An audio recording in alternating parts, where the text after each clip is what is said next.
And so it begins. Session. Is this the third one? This is the third one, right? Yeah, it's the third one.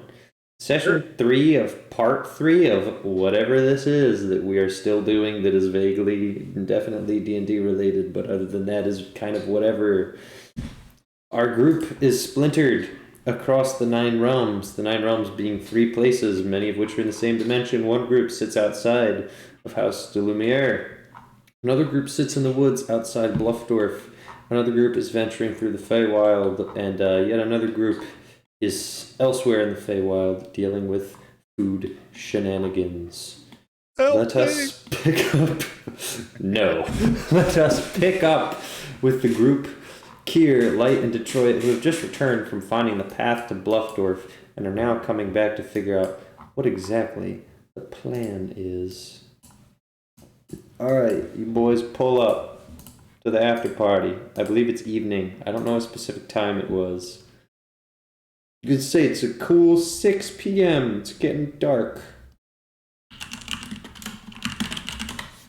You return to the camp, where Zephyr, the animated armor, Cranch, Parts, 3 Goliaths, and 2 men with vaguely Scandinavian names sit down. Did I post a quote that I've had, for some reason, saved into my text box for like 5 months now?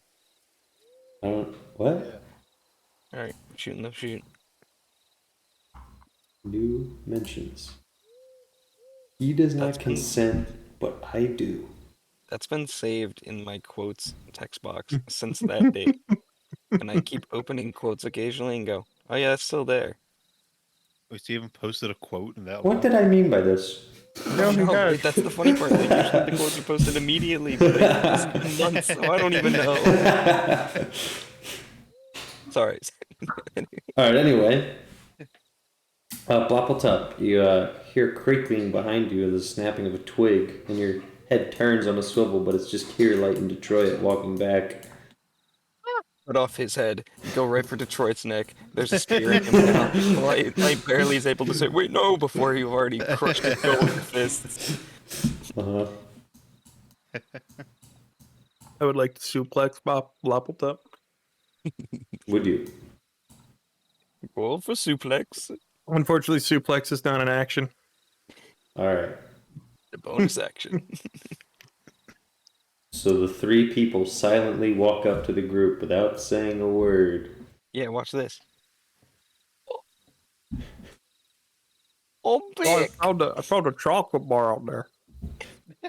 Oh, it's chocolate. Right. I shoot my gun. Uh-huh. We found a village. Oh, wait, that is you. Start. This is a rough start. So Detroit sounds like? We found the village.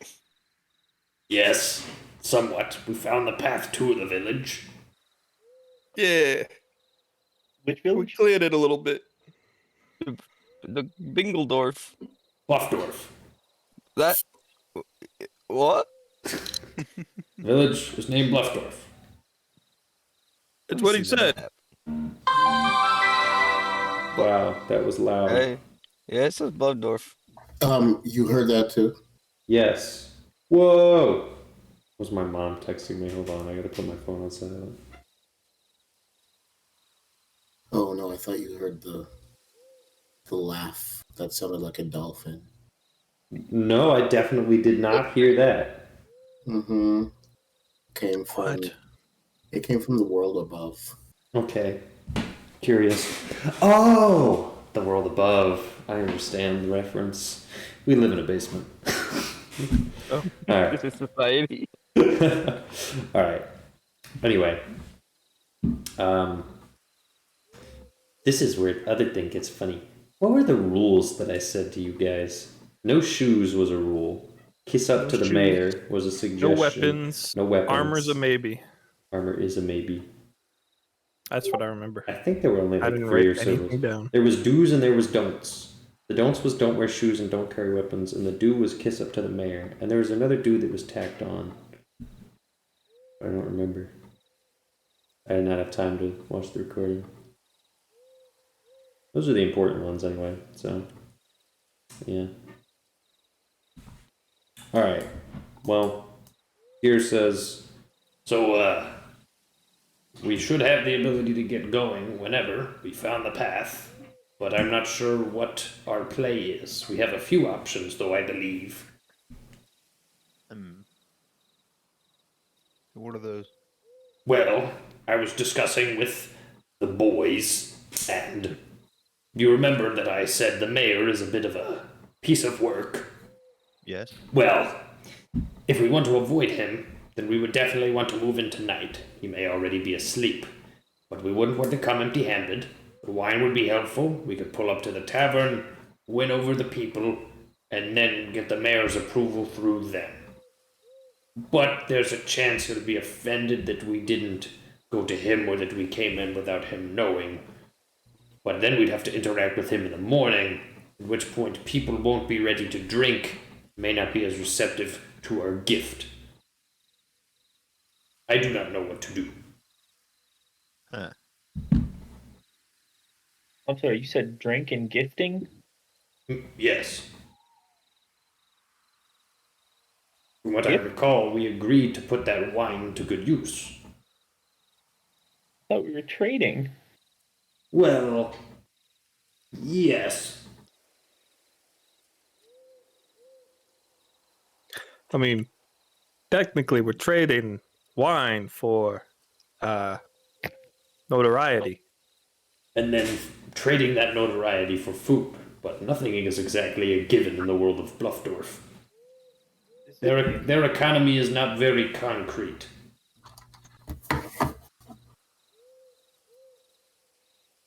I don't know. Okay. So what should we do? Notoriety, the right word? I think that's not the right word. Ah. Yo, somebody turn your phone to silent mode. Does everybody see that they're back? Yeah. No. Okay, Oh, so hold on, does that hold move on. over? Yeah. No, he can't. He's stuck. He's Oh, in no. quicksand. Oh, hey fellas, how'd the mission go? We found the village. Found the path to the village. But now we have to Same figure thing. out what we're going to do. Okay, all right.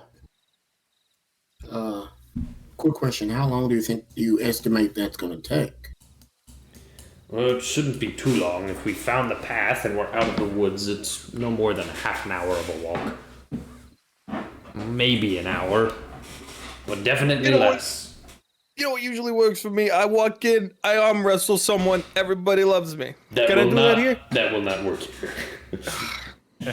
They are farmers, not fighters. It works at like every bar I go to. Right. Well, I guess I was just wondering because, well, we're still pretty much hidden in this forest, but I just keep thinking, back when we were hiding in the forest before, they would routinely be searching for, the group of us. So I was just wondering if it's not going to take too long, then perhaps we could just find a way to more conceal ourselves a little bit.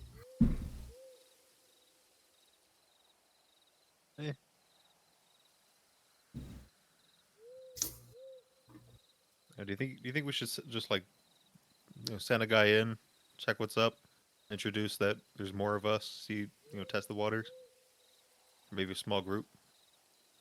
That could work. But who do we send? There's so many of us. And the dwarf says that he hates most of these people anyway, so who is to go? Definitely the dwarf. Oh, Well, we I'm- decided we figured out that they don't like tieflins, right? And what else was it? Goliaths. Pretty much And, anything that doesn't look human. I mean, I know. Do I look It's- human? Yeah. Ugh. Sure about that. Well, maybe not. You look sick. They might feel bad for you. What do they define by human? Well, know, they have a very specific range of acceptable skin tones and stature. Golden hair, blue eyes. No. I'm sorry. I guess I'm just wondering if that's the case. Do we even want to do business with these people? Well, the issue is we may need their assistance. Right. Right. Yeah, we kind of need food, right? Mm-hmm. Now, how big's the village? Could we just take it over? Not suggesting that we do. I'm not suggesting that we do. I'm just, what are all our options here is what I'm just trying to lay out in front of us. Now, I don't want to say that that's off the table because from the standpoint of, well, sheer force, yes, we essentially have what we need to bully that town into submission, but I would prefer not to do that.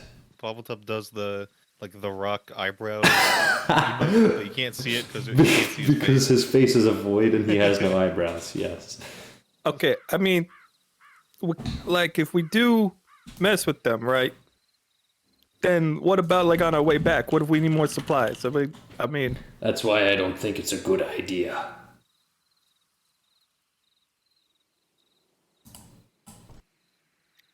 No, I'm not disagreeing with anybody. I totally agree.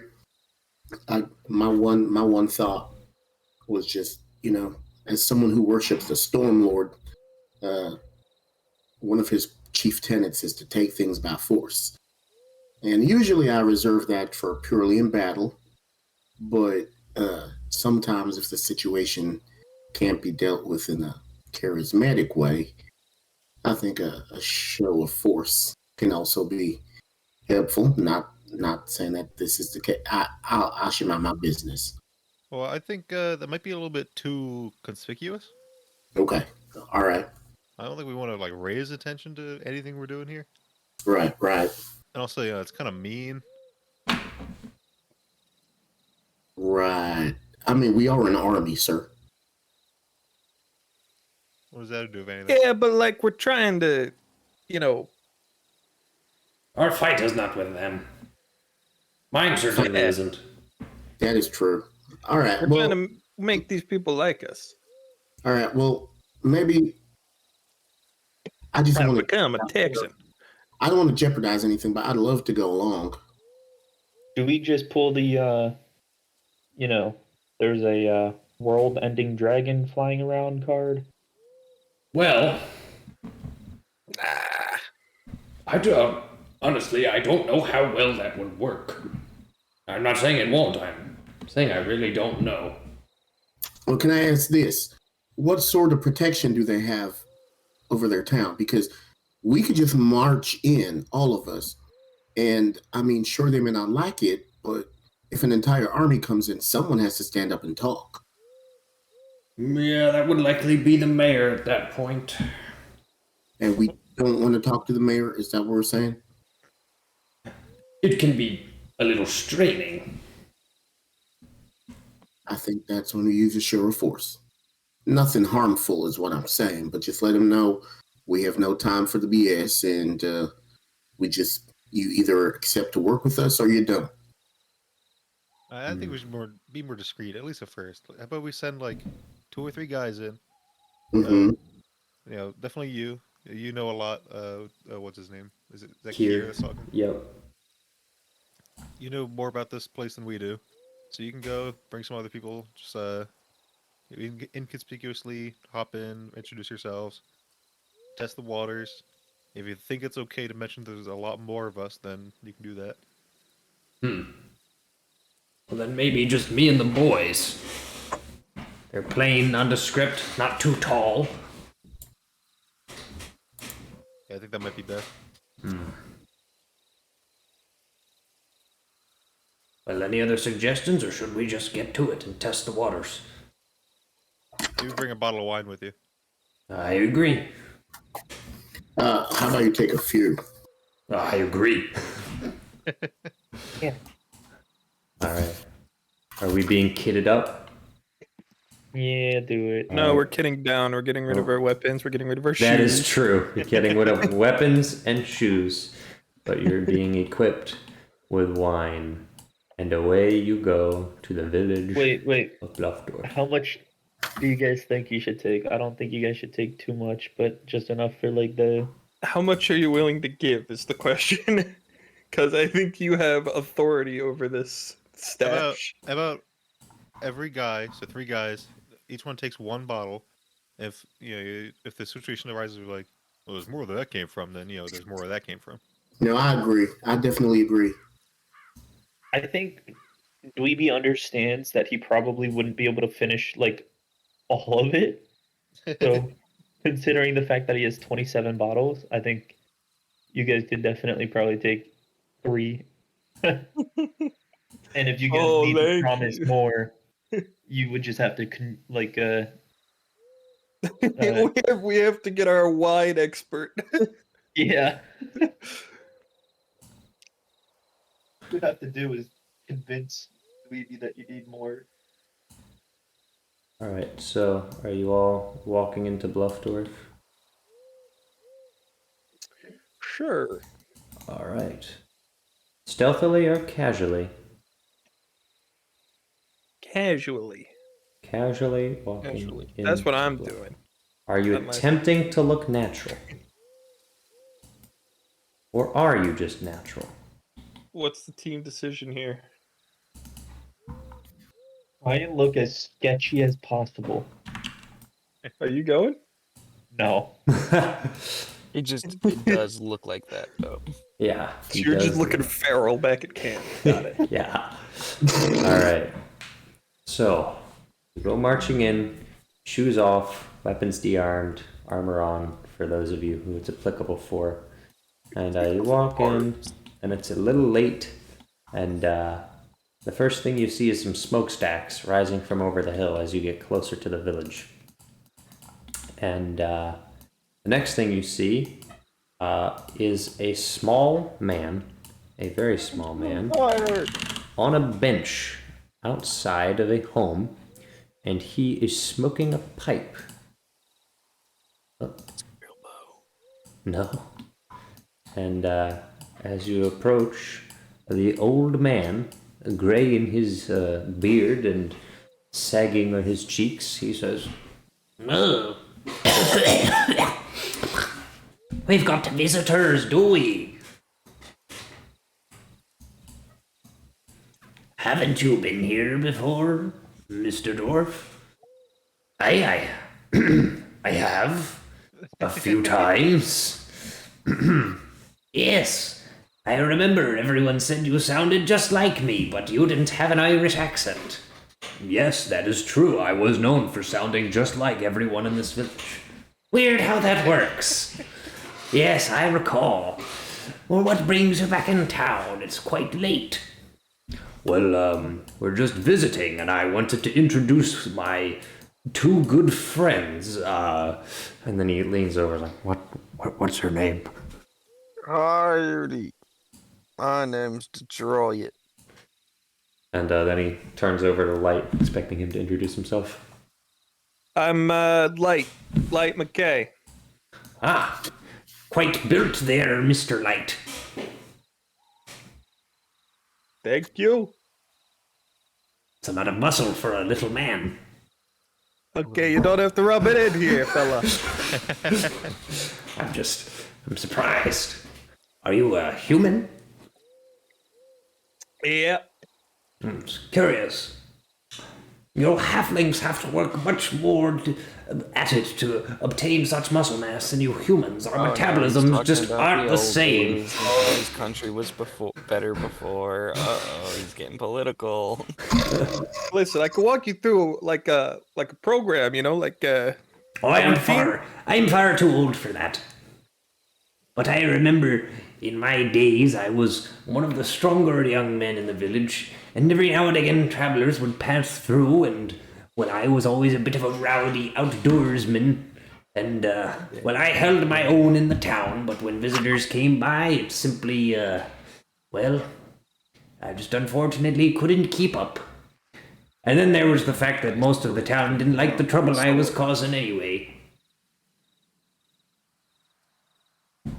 Well, anyway, if you have a place to be, I don't want to hold you up, although I would stop in with the mayor and make sure he knows you're here. He's probably still up. but you never know, the old bastard. Yeah. All right. Thanks, we'll be on our way. Alright. You walk deeper into the town, and Akira immediately points to a building that is somewhat shoddily made. The buildings here are mixed in with trees and hills. There's a lot of foliage. They're a little bit ramshackle stone bases, large logs for supports on the side. There's like no actual right angles in the place. Everything's kind of crooked, and it's kind of cute. It somewhat seems intentional where the walls actually lean over, so the building sort of fans out from left to right, and then the roofs are seemingly clay shingles. It's a simple little life. But Kier immediately points and says, "That's the mayor's office. I think we avoid that and head straight for the tavern." At which point, I'm sorry, Kier, real quick. Yeah. The old guy just shit talked the mayor? yeah. Cool. All right. The vibe is that they don't like the mayor, but they have to kiss his ass. All right. So Kier walks forward. Actually, roll for me a stealth check, please. Oh boy. Oh yeah. Well, Kier rolled a 19, so if anyone's letting him down, it's not Kier. Stealth check for Detroit, please. This page is not responding. So that's a nat 1. No. No, it's not fair. It's not fair, Mr. DM. That's a null. You can't Roll do this null. to It's a me. null pointer exception. Oh, wait. Oh, it's back. It's back, okay. Capital N, lowercase a, capital Roll, N. please, roll. Nan. Alright, he's Nan. got that, and then I think he's got a +1. 15. All right. Let's find out. Wow. All right. So there are 2 men posted outside the mayor's office, but they seem to be making conversation.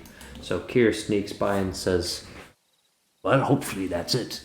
Once we get in the tavern, though, we're just gonna have to play it cool, act natural. Once we get them on our side, we should be good. All right."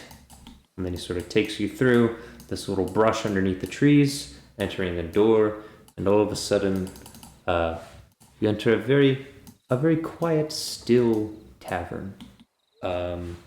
Normally, when you enter taverns, they're rowdier, they're noisy, there's some music. None of that. You walk in, and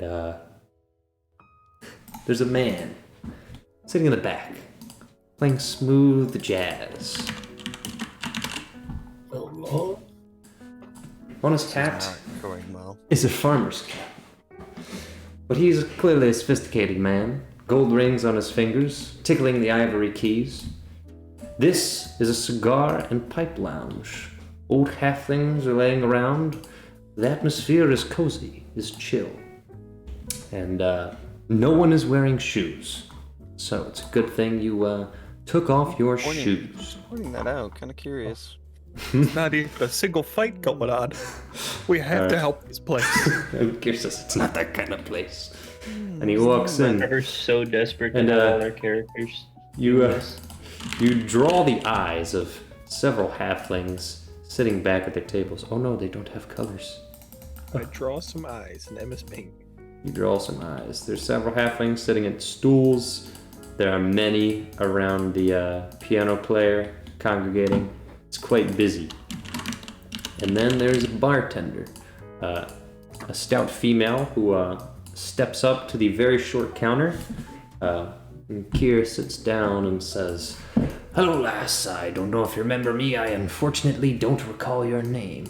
She says, "That's all right, sweetie. I think you came in here a few months ago, didn't you? Or has it been longer than that?" And Kier says, "I think it's been about half a year, but it's good to be back." She says, "Well, what can I do for you? And I see you have friends." "Ah, yes. Boys, would you like to introduce yourselves?" I'm Detroit. I'm Light McKay. "Well, it's fine to meet your acquaintance. And what do you have in your hands there? Ukes a little. It's like some crazy elven wine. Yes, very fine stuff. You could even say out of this world. We thought we might provide it for the house. And the bartender says, "Huh. Well, that's actually good. We've been running a little low. Elven wine, you say?" "Yes. Where exactly did you get it?" Elves. Yes, that's the short answer. It's a long story. Huh. Interesting. Well, you boys, stay out of trouble. I think we'll make good use of this. And then she says, "Everyone," and then claps her hands daintily, and then everyone casually turns over at a cool, still volume, and she says, "Our new guests have just bought us a round of fine elven wine. Please take this time to enjoy it on the house." And normally you would get like a yeah. Instead you get a bunch of yeah and muted golf claps. And Kier beckons you to sit down. I sit, but like cool. Roll for cool. Roll a d20.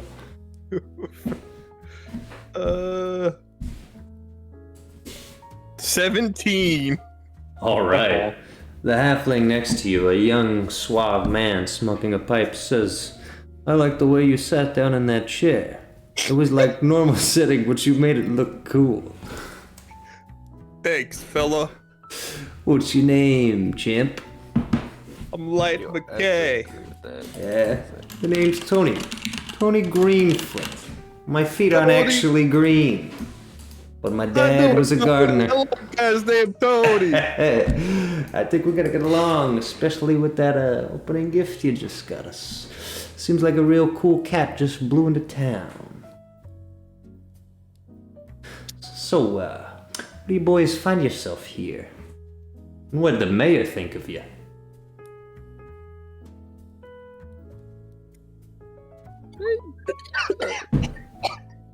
Kira's having a side conversation with the bartender. He thought we were cool.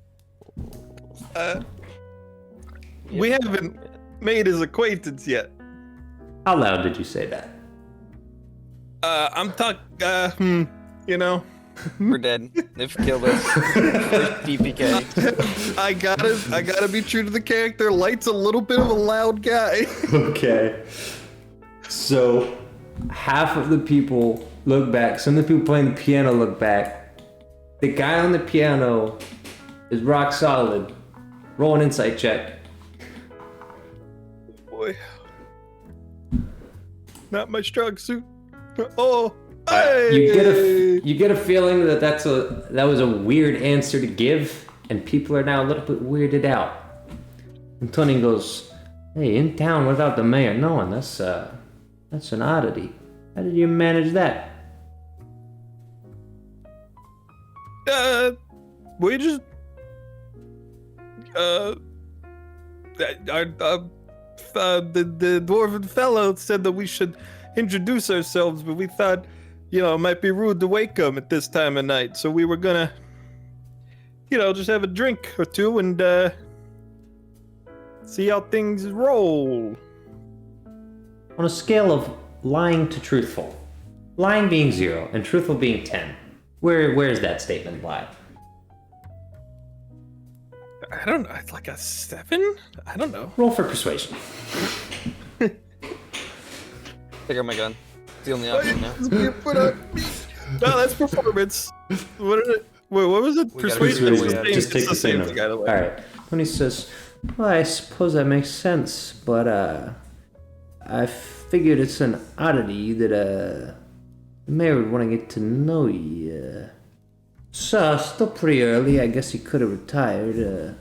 Maybe it is best that you left him alone, but you're probably gonna want to check in with him at some point. I wouldn't want you to get in trouble here." What time is it? I thought it was like 4 a.m. No, it's like 6 p.m.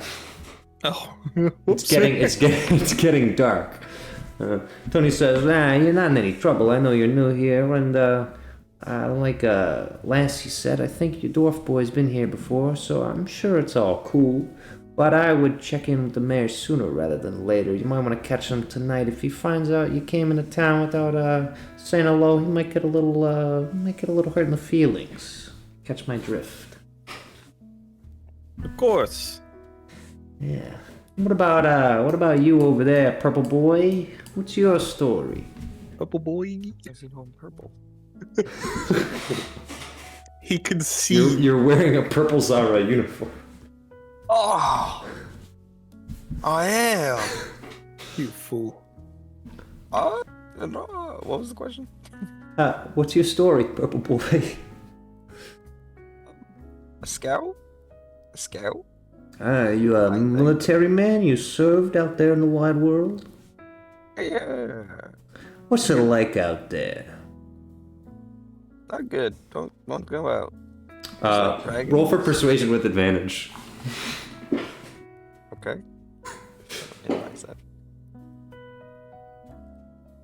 Oh, I forgot how to roll persuasion. I'm not gonna lie. I just like blankly stared at it. Going, like, wait, what do I do? Oh, that's the wrong character too. Oh, whatever. It was like a 19. All right. How loud did you say that?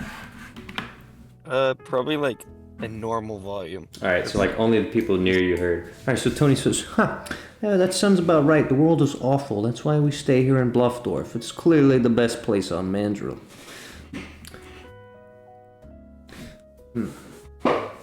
Legend has it of a chocolate fountain far to the east. Did you say that out loud?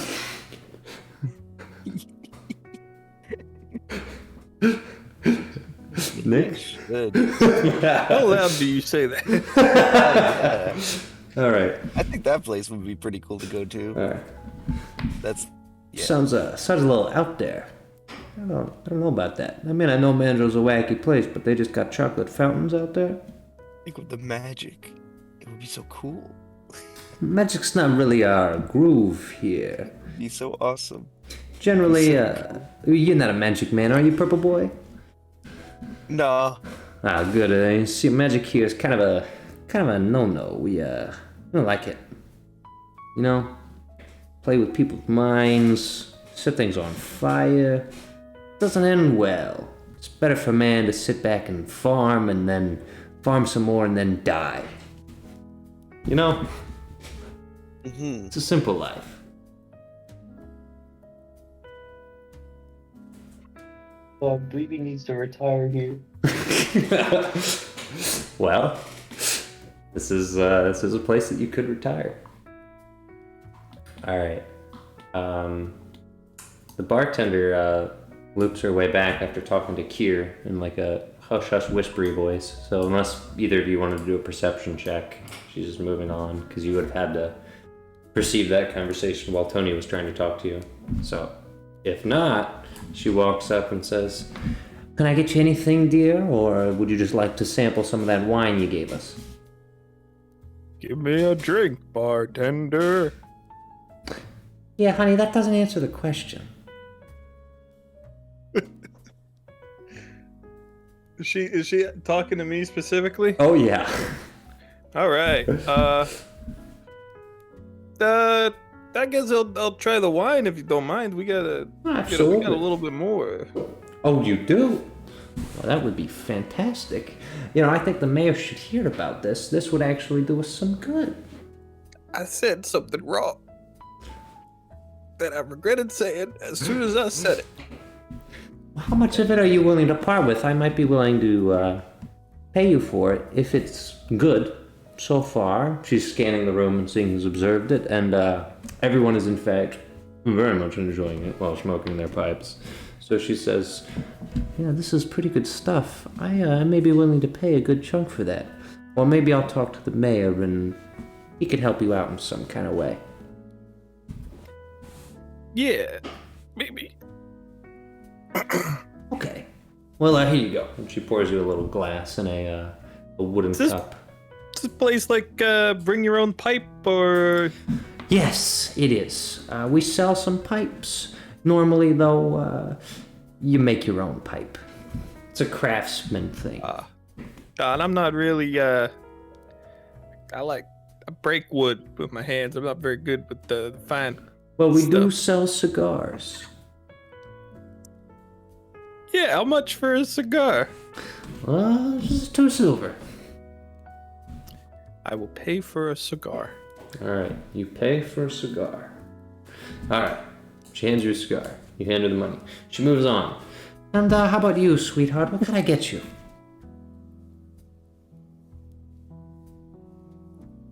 Oh, no, I'm good. All right. She moves on, confused. All right, the jazz pianist concludes his piece, and the muted golf claps, and then the jazz pianist makes his way around, and then some light conversation starts flaring up, and then he walks over to you and just kind of wedges his way in and says, "Hey boys, new in town?" Yeah. I see. I don't think I've seen you boys before. Let's see, how do you find yourself in a place like this?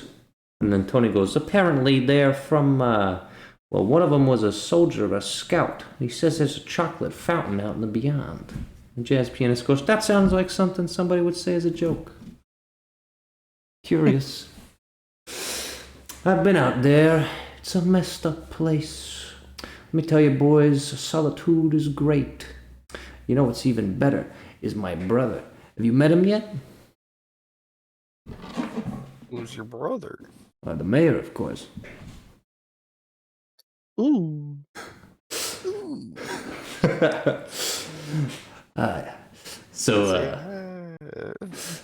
You gotta meet him. I gotta ask you as well. Either of you musicians? It's so hard to find musicians here. Just not a part of the culture, I guess. I can drive a cart. That's a different kind of art, baby, but that's not the music I'm talking about. Proficiency in land vehicles. We both have proficiency in land vehicles. Yeah, that's pretty funny. Does a horse count as a land vehicle? No. No. Okay, a horse is not a land vehicle. All right. I can drive a horse, baby. All right, well, the jazz pianist says, yeah, so my brother is a pretty important guy. You may have heard of him. I'm Duke and he's Donnie, Duke Pendleton. We kind of run this place a little bit. Well, he does, but, I'm just kind of cruising, Mm-hmm. Yeah, but you should definitely talk to him. I'm surprised you haven't talked to him. It's usually not a good idea to avoid him. I would say you should probably head there. I could put in a good word for you. Some good wine, I must say. But I would advise you go talk to him.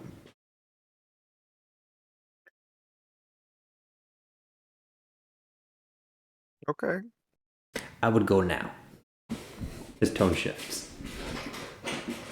I just bought a cigar. You have to smoke it on the way. It's not as good, though. All right. Well, Kira is gonna follow his advice and walk out.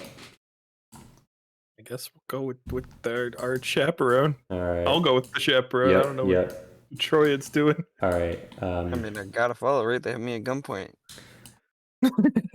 Like a verbal gunpoint. All right. Kier actually stops as Duke walks him out the door and says, hey, Duke, first of all, there was some great playing there, buddy. Love the stuff. Good as always. Just like the last time I heard you, maybe 6-7 months ago. Great stuff. I gotta go take a leak real quick. So if you could get these guys to where they're going, I'll catch right up with you. And Duke is gonna look at him, gonna squint at him real close, and then go, yeah, do what you need to do, buddy. I'll get you guys where they need to go. Just catch up. And Kier taps Light on the shoulder and whispers to him, good luck. And then casually walks off. All right, so Mamma mia. Follow me, boys. I think you're gonna like this. I know Kier's been here before. I remember names. I always remember names, not so much faces, but names I remember. What are your names, boys? I'm Light McKay. Light McKay, good to meet you. And you? I'm Detroit. Perfect. Well, let me tell you, the mayor would love to meet you. He's already met Kier, so not as urgent, but I'm sure the mayor's gonna want to meet you boys. Hopefully he's still up, but just let me handle this. I'll knock. And then the two guards that are by the door here very quickly just make way. The guards are unarmed, by the way. They're just standing there, crossing their arms.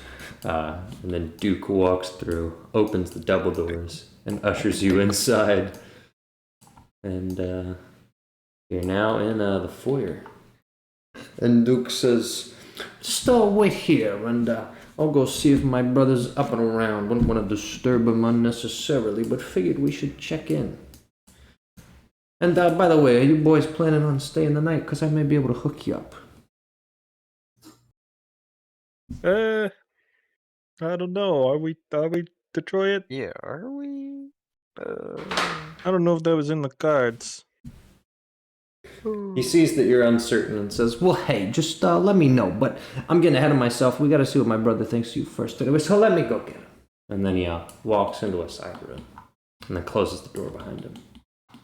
Okay, what we need like a safe word or something. Skringle. That's not a word. Yeah, but like it's a noise. Okay, what do we do if we say the safe word though? Is it like stop saying what you're saying word, or is it let's blow this popsicle stand word? We just start beating up people. That's what I'm thinking. Like it's all over. So All right. Skringle means it's time to go ham. So, Gotcha. you hear some noises in the other room, and it's not super easy to make out from where you're currently standing. It's a little muffled. So you just hear, hey, baby, what's your problem? If we just say Skringle the first time when they enter the room. What's the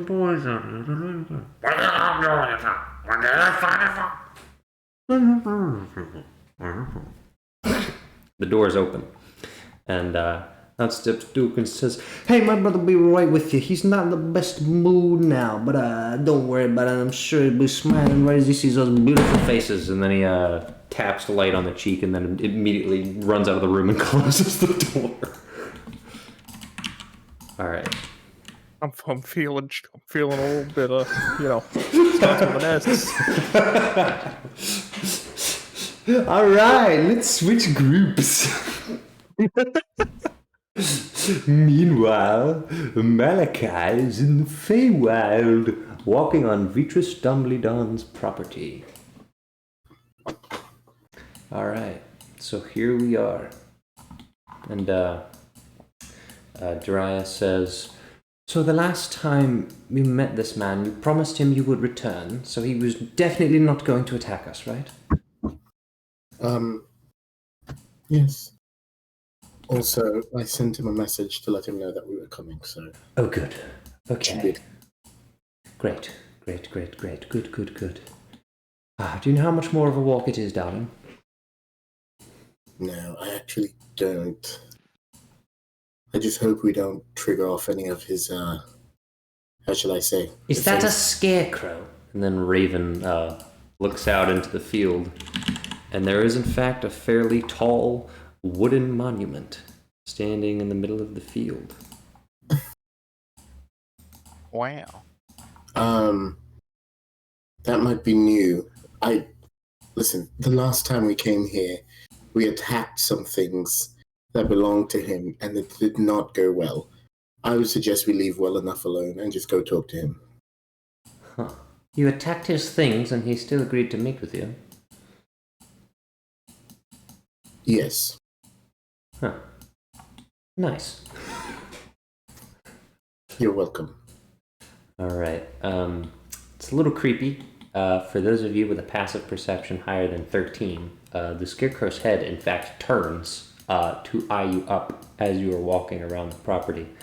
Body does not move, but the head turns. Who has 13? I don't know.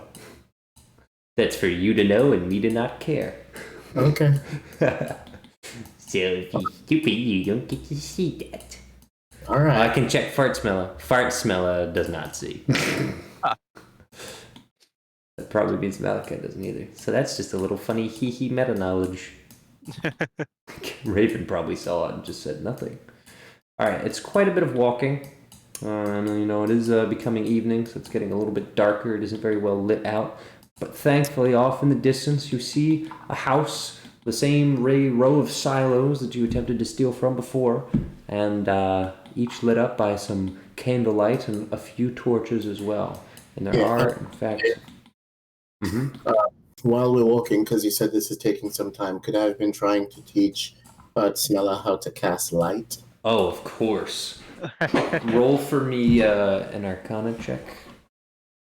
Maleki. And then Fart Smella also roll an Arcana check. All right. Maliki's his cousin's name. Oh, that's really good for Fart Smella.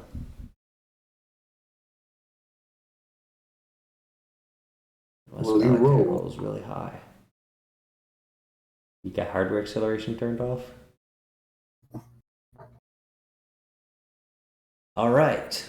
So, Fart Smella, during your walk, Malachi is being very patient with you. He was getting really excited last time when he was trying to teach you the other thing, and you didn't quite get it. So he tried slowing down a little. And this man barely started explaining how to cast light, and you just did it, instinctually. And you now have the ability to cast light. You mimicked his hand motion. It's actually, it's really simple. Excuse me, there is no hand motion. You just spoke the words he told you to spoke. You held the material. This one was probably easier, actually, because there's no somatic component. So you just spoke the word exactly how he spoke it, used the exact material he told you to use, which in your case, you're actually just using your spear, which is your arcane focus. And you're able to cast light. Now, what did you cast light on is the question. Tip of the spear. That's a Halo mission. That is a Halo Malachi mission. wearing a hat. No. Not that I know of, anyway. Yeah, tip of the spear. Tip of the spear. All right. Malachi, while you're mid-instruction, Fart Smell effortlessly casts light on the tip of his spear. I clap him on the back. Fantastic work. That wasn't hard at all. Yeah. Awesome. A lot more to show you. And I'll cast light as well on my staff. All right. And we're going to casually approach the house, yes? Mm-hmm. All right, it's a bit of a walk. Nothing has made any sudden movements so far. There isn't any immense sign of life. You get to the doors and the guards are still there. One's still slightly beat up and the other in good condition. And just as you're evaluating the situation and figuring out what to do, the doors swing wide open, inviting you into the man's home. Oh. So, do you enter? Yes. All right. Malachi, what are these things? I don't have a definite name for them, but they seem to be automatons of some sort. Machines that sort of like Meteor, but not, from what I can tell, not as much personality. I say that, whisper that part so that they don't hear that. Mm-hmm. All right, well, as Malachi is the first to enter, Vitro says, "Welcome back, Malachi. I hope you have brought good friends that will not cause us much trouble this time." Oh no, literally we saw something in your field and I said, do not touch it, and nobody did. Most excellent. I noticed that is one of my third eyes. Actually, that's my 17th eye. I have several of them around the perimeter. You know what? I am always completely impressed by the way that you protect this place. Yes. It's awe-inspiring, to be honest. Yes, thank you. Although, unfortunately, it is clearly in need of improvement, as it was not able to stop your meddling friends. Although there will be another time for discussions of security and whatnot. Please sit, eat. All that is on the table is 18 varieties of bread. There is nothing there's nothing other than bread. The only thing this man grows is different kinds of wheat. Barley, whole grain, what's that one? Spelt flour, wheat, beautiful arrangements of bread, artisan rolls, baguettes, spiraled bread with like a dark chocolate. Like, it's crazy. It's wild. May I take some of the good berries that we have? Yes, you may. All right. So I'm going to, I guess, like crush it. I ask him for a bowl, and I like crush it and kind of make a little good berry spread. Yes. He summons, while you're doing this and you're communicating it, he summons his flying carpets, who are actually standing on two legs, acting as like butlers. So they're just on the corners of the rug, holding up food trays and walking around the table. How many legs do they have? They don't have. They're carpets. So But so the bottom two of their corners are legs, and the other two are arms, and they're waddling around carrying these trays. And then they just sort of sit at the side, and then one at Malachi's side, ready. Because for a second I was imagining them as like the carpets are completely horizontal and flat, and there's just like four legs coming out of the bottom. Yeah, no. Like little dogs. No. But when they have to carry a lot of stuff, they flatten out and they just hover around, so they look a little bit bigger. But yes, so I'm going to offer some of the berry spread to anyone. Excellent. Mitra says, "Oh yes, I must be honest, Malachi, I was a little worried of your return, and as well as some general uncertainty, but I decided for once in my life that I would take a chance, and I do hope you don't disappoint me." Well, I'm glad. I am glad that you took that chance on me. As a matter of fact, I'll introduce you to the people who are with me now. Oh yes, please do. This is Raven. Hello, Raven. Hello, sire. This is Rain. Ren. Oh, yes, Ren. This is Fat Smeller. What a curious Hello. name. Hello, good sir. Nice to meet you. Hello, Raphael. And this is my blushing bride, Trya. Oh, why, congratulations. I did not know you are a married man. It's very recent, but I feel like I've known it forever. Well, then, congratulations the further. And not to be rude, for those of you who have not heard from Malachi, I am Vitrus Dumbledon, Dr. Vitrus Dumbledon. What does he look like again? A comedically fat elf. Yeah, I remember that. Like, concerningly large. Not, like, wearing very nice clothes, but, like, his vest is not big enough to cover his stomach, and his legs are very, like, stumpy and short, and he's always on a carpet or multiple carpets being just kind of floated around. Previously, I told you I would return. Was there anything I could do to help you? Well, I have been thinking, and it seems that despite your short time on this earth as a human or whatever you are, you've acquired quite a bit of knowledge. And I've been thinking of that. You see, long ago I isolated myself from my brethren who became selfish and taken by whims of their emotions to bouts of rage like toddlers, and I said I want no part of this. And so I took myself and my age and my magic and I left. But it was at that time that I really believe I fell into a slump. I stopped learning, I stopped trying, and many of my habits became self-destructive. And you storming onto my property and making a right mess made me realize that, well, some things need to change. And first of all, I need to figure out what it is exactly I've been missing. I've learned much, but I have stopped in my scholarly pursuits, and I want to begin them again. So, while you ask if I need any assistance, perhaps you may be able to help me acquire aids to my learning and find something of your interest as well, if you would care to hear my proposal.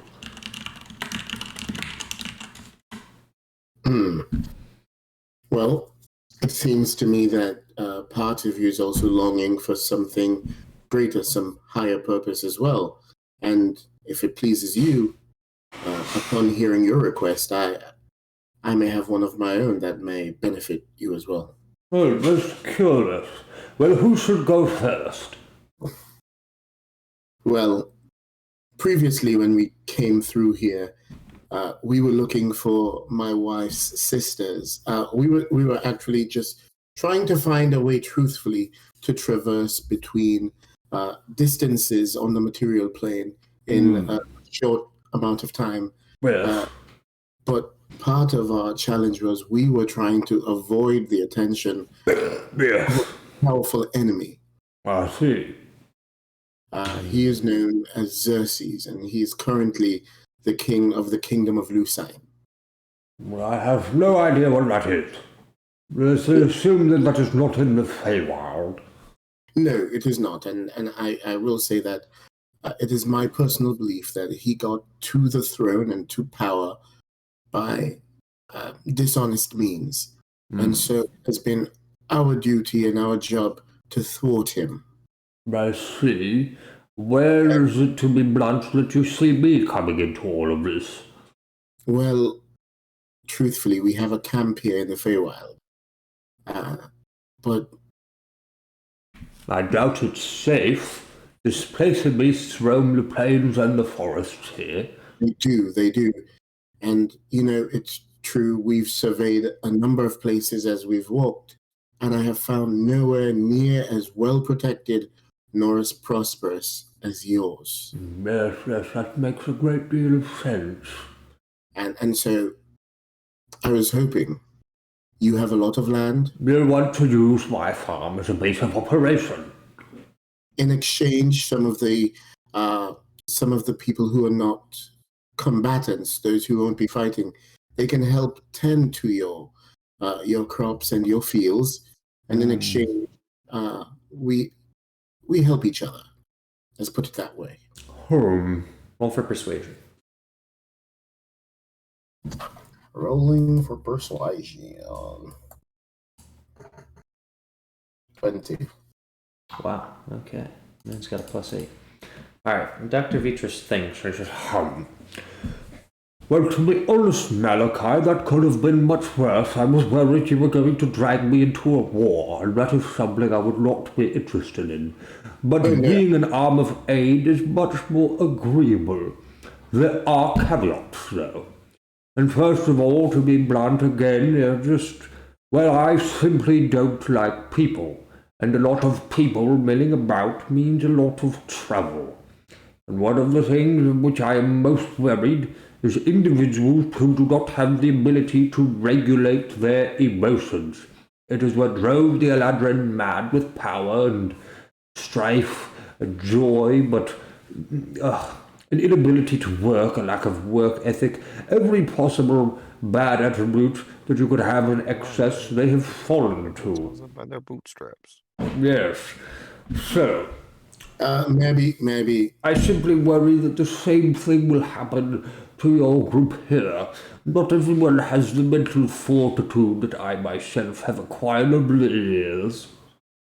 Yes, no, you're absolutely correct. And that was one of the ways that I thought that we could help each other, because through my travels, and I intend to do more traveling, one of my main goals, in addition to stopping this tyrant, is to learn new spells, to accumulate more magic knowledge. And I point to Fatsmel, and I've recently found someone who I'll be able to pass on some of my knowledge to as well. And it is my hope that we find more and more magic users among us. The point being, you want to learn more. I want to find more. And I think there is a lot we can do together to help that end. Well, then I think you may be most agreeable to my request, although it is not an easy one. Go ahead. In the Eladrin city to the north, in the mountains, a city whose name I have long forgotten, there are archives. All of the magics which have been stored, recorded, and evolved by those elves of the Ladrin, spells which are likely not even seen in the material plane exist there. Spells beyond comprehension. Spells which I have been lost to as I am no longer a part of said Eladrin. It has been thousands of years, and thousands of years of knowledge are stored there, assuming that the elves have not destroyed themselves and said knowledge, and I don't believe they have. Not to say that they aren't trying their best. If you were able to go to the archives of the Eladrin and perhaps borrow as many materials as humanly or elvenly possible, I think we would most likely benefit 100-fold, if not 1,000. The knowledge locked away there is invaluable, and I would easily allow you to set up camp here were you to promise to bring me back a fraction of that knowledge.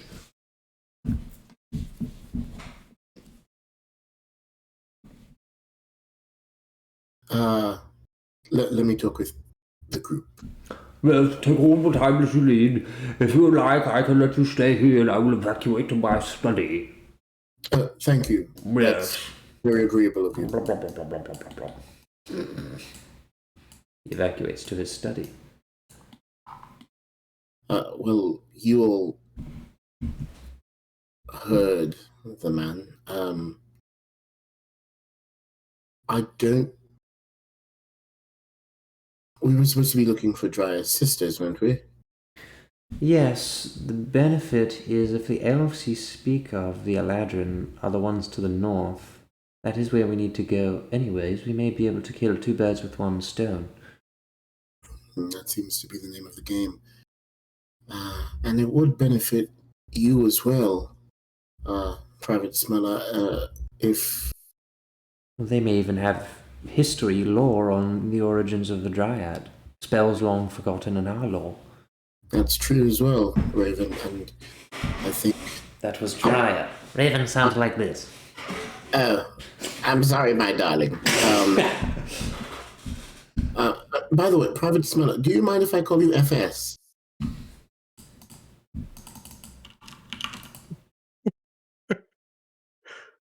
Does he mind? Guess not. I guess not. He's not here to say no. Wait. FS, where are you? Well, Mr. Fart Smeller. His mic is lighting I'm up. just gonna keep His sending mic is fart, lighting fart, up. He's just not saying anything. Because he's sleeping. You think? Wait. Send 9 farts. Oh. No, it's Echo. Echo! It is. I had to turn him up to 200% to hear it. But yeah. Well, I think he's dead. So, yep. well, So send more farts. you'd Incredible. be able to... You'd absolutely be able to learn some more spells as well. I think you can call him whatever you want now. Yes. Zinglegork. I guess my question is more so, do we have to steal this information? Because as much as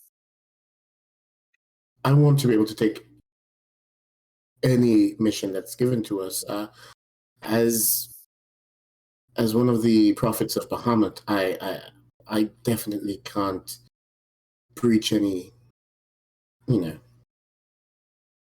can't do something that's blatantly dishonest.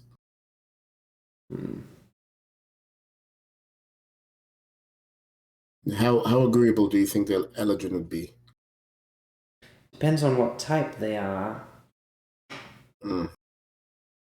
You already saw the spring Eladrin, the fall Eladrin, the summer Eladrin, winter Eladrin. They're all different beasts with their own inclinations. Yeah. Well, it looks like there's more to be gained by doing this, so I suggest that we do it. What say you all? No harm in trying. Seems Yeah. reasonable. I suppose it is worth the effort. It's me, Fart Smeller.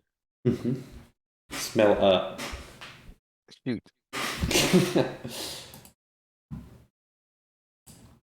All right. Well, let's. I think we can tell him. Additionally, we did bring him a gift. Maybe that will help.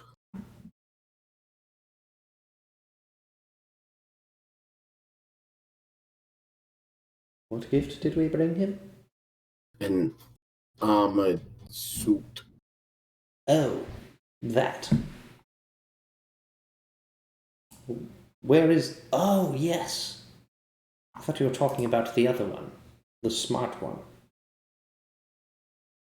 No, we got him one of those magical armors. Yes, yes.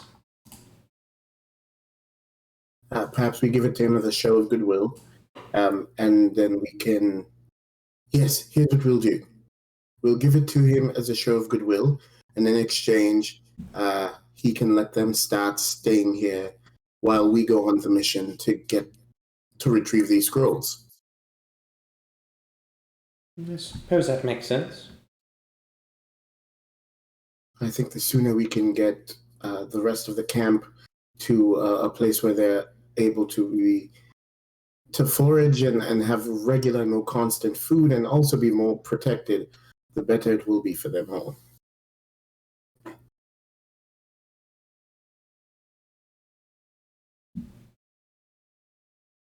Sounds like a plan. There. All right, so I guess we're gonna go tell him. I don't know what to do. Mm-hmm. Dr. Vitris, Yes. we have agreed we will do the mission that you require. Yeah, most excellent indeed. Although I do have one question for you.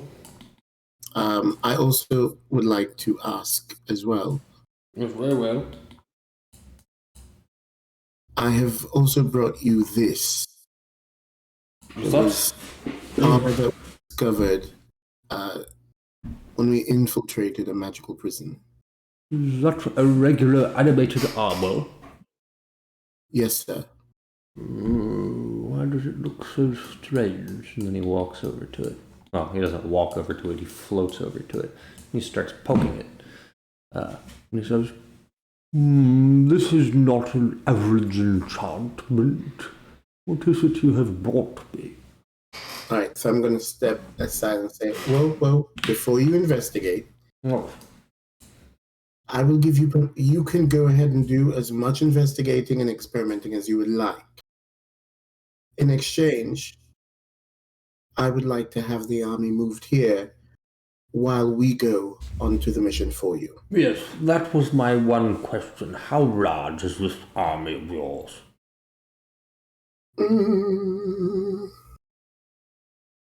Was it 200? Oral history check. My army will blot out the sun. Unfortunate.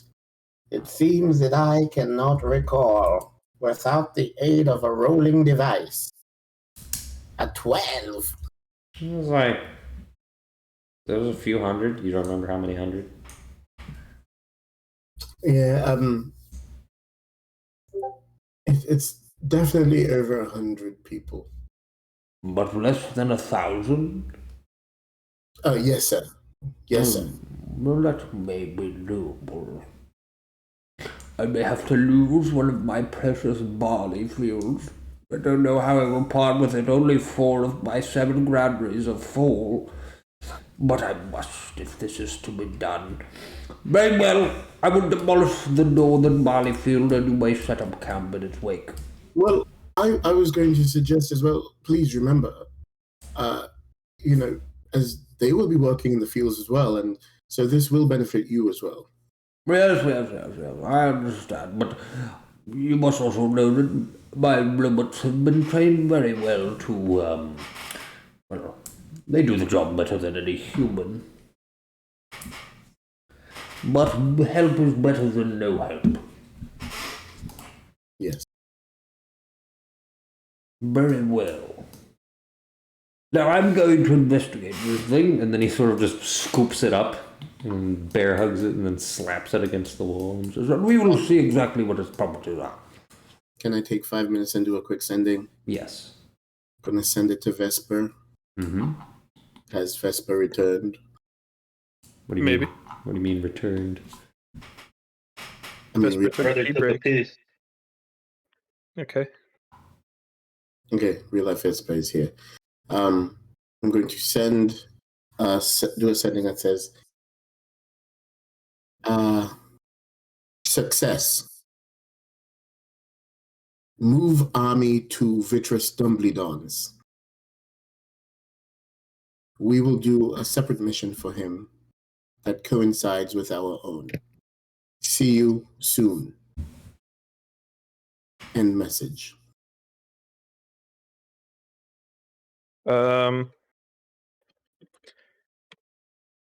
He did message me that he was sending the Raven here, right? Uh-huh. Have they arrived yet? Let's find out. Rewinding time. Some time passes. Real quick though, Jacob, did I tell you you needed to roll something at the start of this session or something for No. Vesper? I thought I remembered like last time I said, and next time we're gonna do this. I don't remember. Did you write anything down? Let me check the notes for a quest thingy. Okay, I don't remember. Maybe I did put it there. No bugs in the camp, Raven incoming. That's all I got. Maybe it was just Raven incoming. All right. Well, did you alert the men that the Raven is coming? Yeah. All right. Yeah. That sounds like a good idea. It does sound like a good idea. Well, after some time awaiting, one of the men walks in. It is in fact, I'm just gonna use Ajax again. And Ajax walks in and says, "So there's a big freaking bird outside. Yes, that would be the one. Is it safe? Oh boy, I hope so. It looks disgusting." All right. You walk out, and the Raven circles the air, and eventually lands in the gap in front of the camp. And a few of the men are startled, but it lands in front of you and says, "My fellow avian,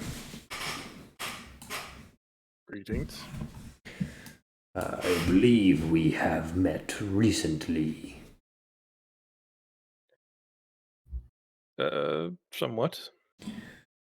Were you informed of my arrival? Indeed. And what do you know of the context? Or must I fill you in? I could use some filling in.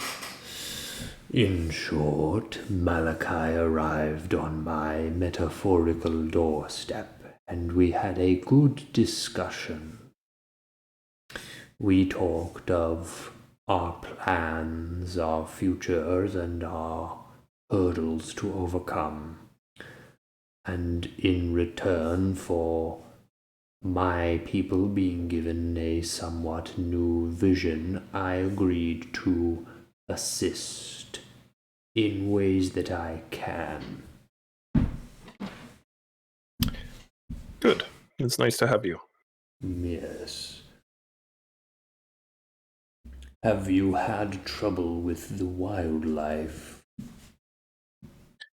No, more trouble with acquiring food. Curious. I would be careful.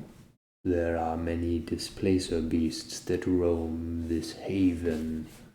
It may not remain a haven for much longer, particularly if they coordinate an attack, which they are prone to doing.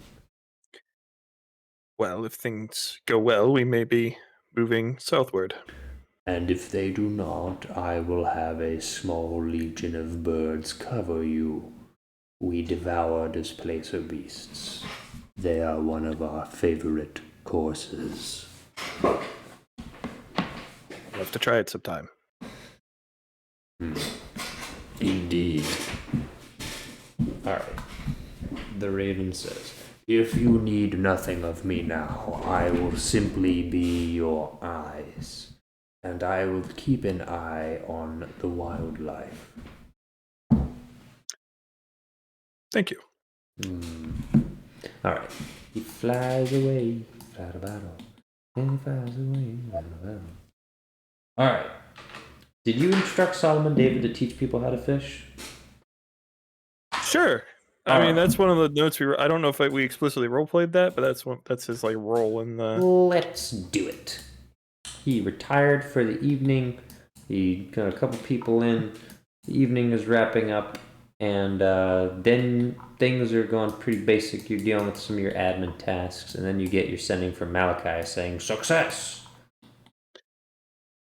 All right. So, having received success, move army to doubly dons. We'll do a separate mission for him that coincides with our own. I will respond and say, that is good news. We have heard from the Raven, and he advised us to move out of here, so we will pack up and be on our way post haste. All right. Roll. I need like an administrative task, an administrative thing. What? One of these most matches administration. I guess just investigation. Roll an investigation. 10. All right. Camp's in a little bit of disorder. You're not going to be able to leave by tomorrow morning. Tomorrow is going to be pack up day so that you sleep, and then everything that is absolutely not necessary for sleeping is packed up and you can move out the day after. But it's going to take some time to do. And All right. So you begin working on that. All right. Very well. And then I'm going to do another roll, but I kind of can't advance that one until the timeline of the other party members advances. And I think now it's time to go to the Lucine group. Although is JOHN still asleep? I'll send him another fart message. Okay. John is dead. You tried calling him on his cellular telephone. What do you mean my fart messages aren't effective? Here, I got this. Watch this. Never mind, I lost my phone. I don't know where it is. I'm gonna do this. I think we should all try and call him at the exact same time. Well, I'm calling him right now. He's being called.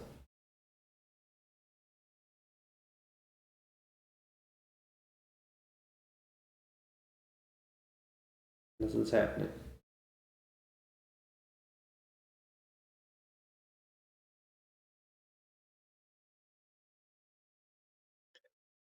Plot twist, there's a gas leak in his house. An automated voice messaging system. Alright, I did all I can do. What if I called him on Discord? Yeah. That is certainly something you could do. But then, like... You would get, like, removed from the chat, I think. Yeah.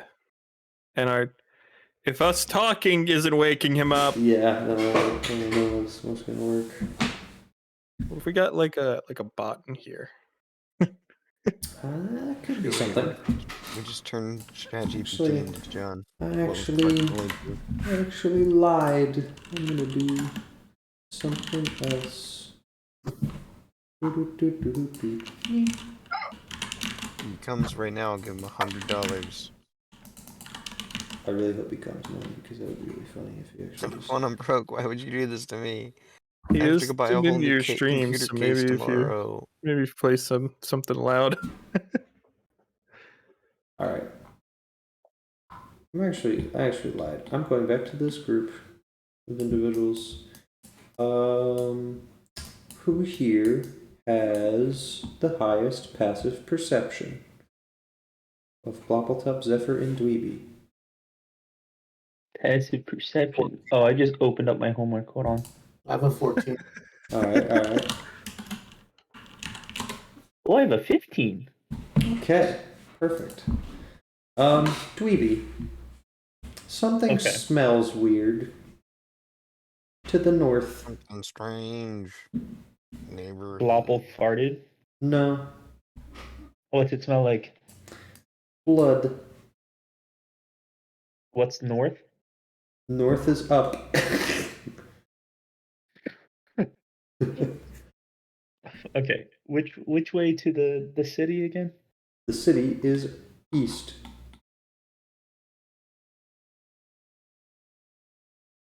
And something Interesting. smells like blood to the north.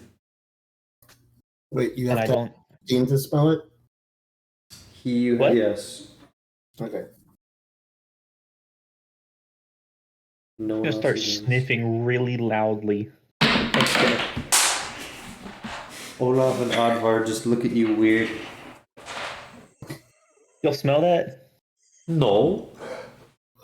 Smell what? No, sorry. Smell what?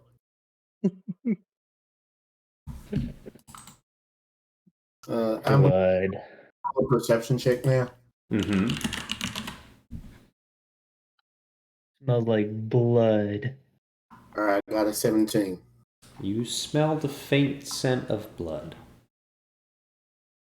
Oh man, that does smell like blood, Mr. Dweeby. What are you smelling? I don't Hi. smell anything. And then two of the Goliaths, Crane and Eddie, go, oh, yeah, no, I smell that too. That's weird. It's weird. I'm gonna. Do something about I have a question. Can I tell exact like what direction the smell seems to be coming from? that? North. North. I'm going to use a cantrip, gust, and kind of like you bring blow the wind our way. They can catch a smell. Catch a whiff. All right. Everyone now has advantage on attempting to smell it. Advar goes, I still don't smell anything. And Olaf goes, oh my god, that reeks! Does it straight smell into like- my nostrils. Does it smell like fresh blood or old blood? Fresh. Fresh. Fresh. Dweeby wants to know. I will leave Crinch and Parts in charge of the armors and meteor as well as the alcohol. Okay, of course. Yep. And I say, anybody who wants to come with me to look at blood. All right, well. They're guarding the camp, correct? Yeah, Dent is going to stay back. Crane and Eddie say, maybe we should guard the camp, just in case something goes wrong. We got a lot of valuables here. Yeah, we should.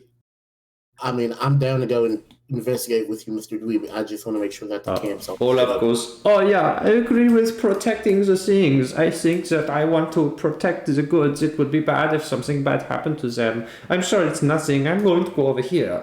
And Alvar goes, I do the same. Well, since Bloppletub's kind of just staring straight directly up, Yep. I say we try and convince one of the big dudes to come with us.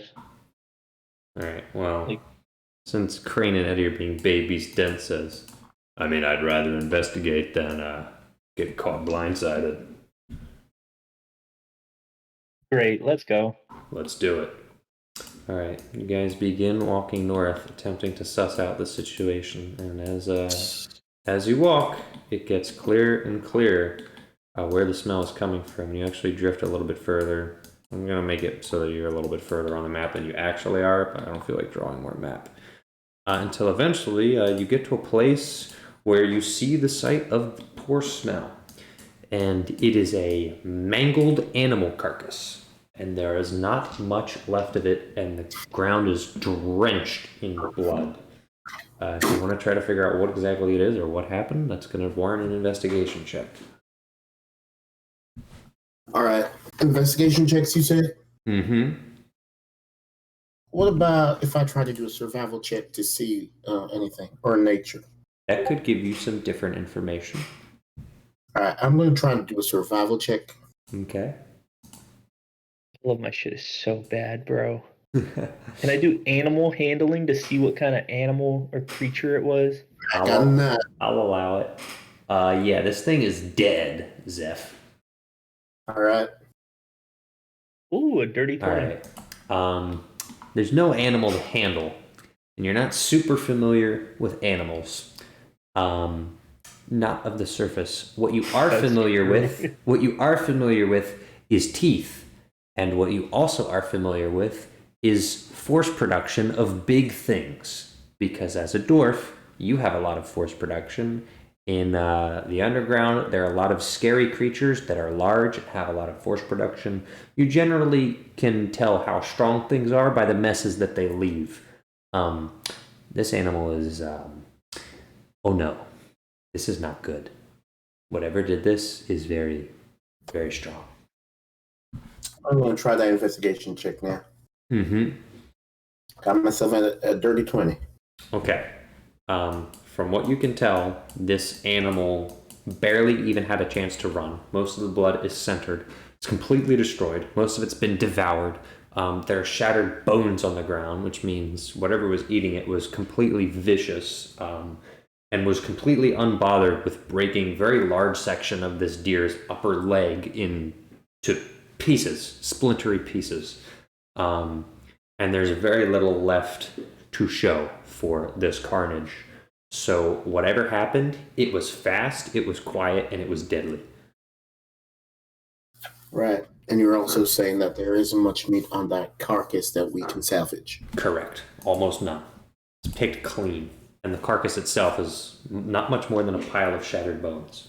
Okay, look, you're really hungry looking at this. You're not thinking about, like, All right. what it's gonna do to us? All of you have enough passive perception to see what is now lurking behind one of the trees.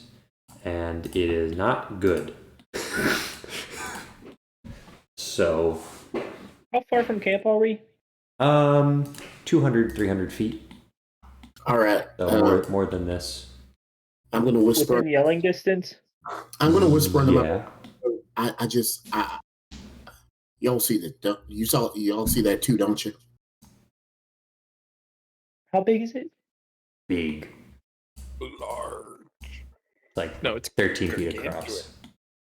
Oh, okay. All right. Anyway, it's huge. Does it look like it sees us? Yes. You can see its eyes peering at you through the bush. Dent says, "This is not good." Hey, I have an idea. You hear a growl. Fucking Roll for initiative. roll for initiative. Oh man, not expect doing this today. oh god. Yeah. If only Blobbleta wasn't staring at the fucking stars. Yeah, that would be pretty You believe unfortunate. in airplanes in the night? I need good 13? music for this. 13. I Alright. know, Rich, right now. No. What do I want? Progressive. I'm supposed to sleep at like 9:30. Yeah. Alright. So we got a 13 from Dweebus, right? Zephyr, what do you got? I got myself an 18. Okay. This thing is first, then it's Zephyr, then Dweeby, then Dent. The beast charges out and bull rushes Dweeby. In a flash, you see the most gargantuan brown bear, Grizzly, jump out at you and immediately attempt to bite Dweeby basically in half. It's a 12 to hit, so the bite misses. Just a bear? Yes, but it's a big bear. It's a dire bear. Yes. The bite we win. misses. One of the two claw attacks hits and is going to deal a total of 11 plus 6 is 17 piercing damage. Uh-huh. Yep. And that is thankfully the end of the bear's turn. It's because I'm wearing the shiny shirt, isn't it? It's totally because you're wearing this shiny shirt. I forgot you were to I hide. guess just looking at both Dweeby and Dent, would I be able to tell which one of them is more heavily armored? Dent is wearing like tribal raider armor, so it's really just like hide, and yeah, that's about it. Alright, so he's not very well protected. Nope. Okay. Cool. Well, I'm I'm going to whisper a prayer to Stormlord real quick. Stormlord, I'm going to need you to bless us. And Yeehaw. I'm going to cast Bless All right. on all three of us. And that is my action. All right. Am I in like its melee range? Like if I took a step back? We're gonna say no. Alright. So I'm gonna like step back a little bit. All right. Do I have my bird with me? It's your call. I don't know where I would leave it. With the armors or meteor? Yeah. Okay, yeah, that would probably be. Well, Yeah. it is your turn, Dweeby. And then there's Yo, good imagine- news. Dent is about to nail this thing twice. Imagine the bird building a nest on meteor like Bastion. Don't forget to roll a d4 and add it to all of your attacks. Yeah, Dent is nailing this thing twice for a total of 11 slashing damage. He pulls out twin swords and just starts going at it and does pretty reliable damage. Dweeby. Yes. I would first like to enter a rage. Yep. From rage. I would like to rage. Right, exactly. Now what? Yes. I am going to swing. Can I scream? Can I just Yep. scream really loudly? That's a free action. Yeah, I'm just gonna. Bear! Ooh, Oh no. And then I just gonna hit it. I'm Uh-huh. not gonna hit it. That actually does hit. That also hits. Okay. We don't know what else we might attract, so let's keep our voices down if we can. All right. 11 for the all right. first Yep. and 13 for the second. All right. So that's 24. Oh. The bear is slashed up and not too happy about it. All right. Is that all? Yes. All right. Bear's turn. Does a 16 hit? Me? Yes. No. About a 19. Yes. All right. No, it doesn't. I need you to re-roll that for me, please. Okay. Yeah, silvery barbs. That one does not hit anymore due to silvery barbs, in which case only one claw attack lands. The claw there's a little twinkling of the claw, and the orange trajectory is thrown off. And there's also a twinkling on Dweeby's axe as it's primed and ready to retaliate. Only one claw lands for a total of 14 piercing damage, which becomes 7 due to rage. And I'm also going to give Dweeby advantage on his next attack. Mm-hmm. If he chooses. And that is the end of the bear's turn, which means Zephyr. All right. So the first thing that I'm going to do,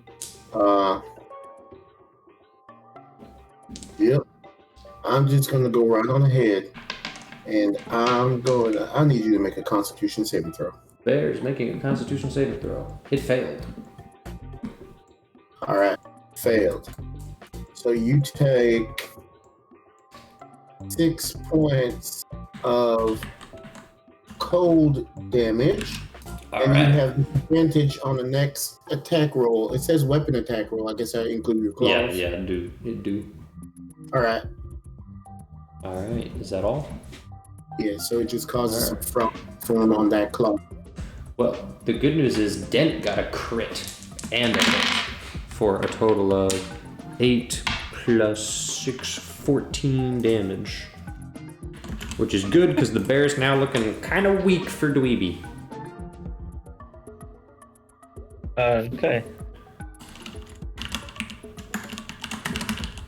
Yeah. I think you just keep slamming it. Well, that'll 17. hit. Yep. Oh. Yep. Both hit. Oh, do you want to try rolling again because you have advantage, or do you want to save it Oh shit. Oh yeah, sure. to see if you crit, just in case? That is true. Nope. Alright, well, 2 hits at the very least. The first one was 10 damage, and the second one is 8 damage. Alright. 18 damage. Alright, well, the good news is the bear that looked incredibly scary, now its head is kind of falling off a little bit, and its jaw is not looking great, and it is not happy. It is going to enter its own form of rage. Its eyes go from a cold yellow to a glowing red, and it begins to ravenously swipe at you with a flurry of blows. Does an 18 hit? Yeah. Okay. 3 claw attacks miss, 2 end up hitting, for a total of, let's see, 5, 8, 9, plus 12, 21 slashing damage, which becomes 10 slashing damage due to resistance. And the bear now looks exhausted. So, Zephyr. Mm-hmm.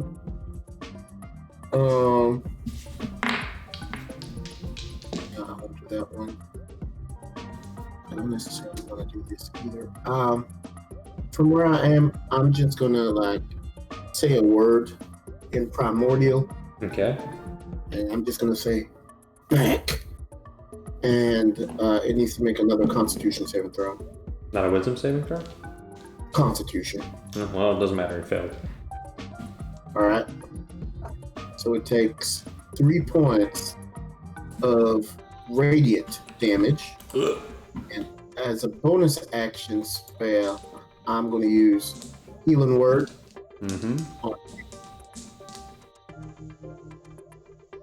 And Dweeby, you heal 8 points. Whoa. Alright, Dweeby, finish him.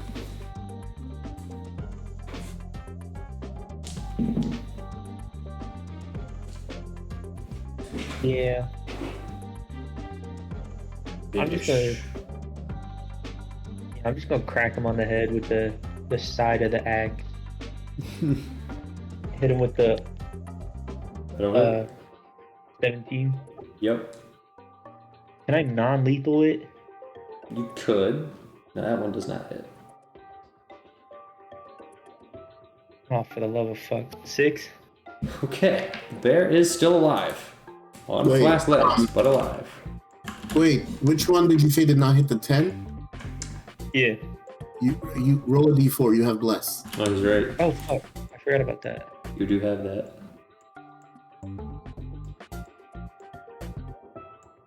Ooh, That hits. 12 hits? Yes. It's a bear. It's not wearing chainmail. What? Why not? 8 more. Alright, how do you want to kill it? Well, I said non-lethal. Alright, how do you want to not kill it? I just smack it on the head with the side of the axe. Alright. You conk the bear, and during its last exhausted roar, it just completely shuts down and is now on the ground unconscious and very, very weak. Alright. I'm gonna look at Dent. Den immediately puts away his swords, smiles, and says, "Well, that solves part of our food problem." I'm going to move on to. I'm going to move on up to, and I've already taken out, so I'm going to start carving. Dent is gonna Dog, it's run back. alive! Wait! Well, Dent goes, "What, you seriously tell me you weren't using this thing for meat?" Dog, we could just have a massive bear pet. Or we could have food. You want to Alright, tame alright. this thing? Okay. Hold on. Hear me out, right? I'm listening. I'm gonna pull out my rope. No. We drag it. We drag it back to camp, and then we can decide food or friend. Sir, respectfully, no. Oh, No, sir, is this expressly a command?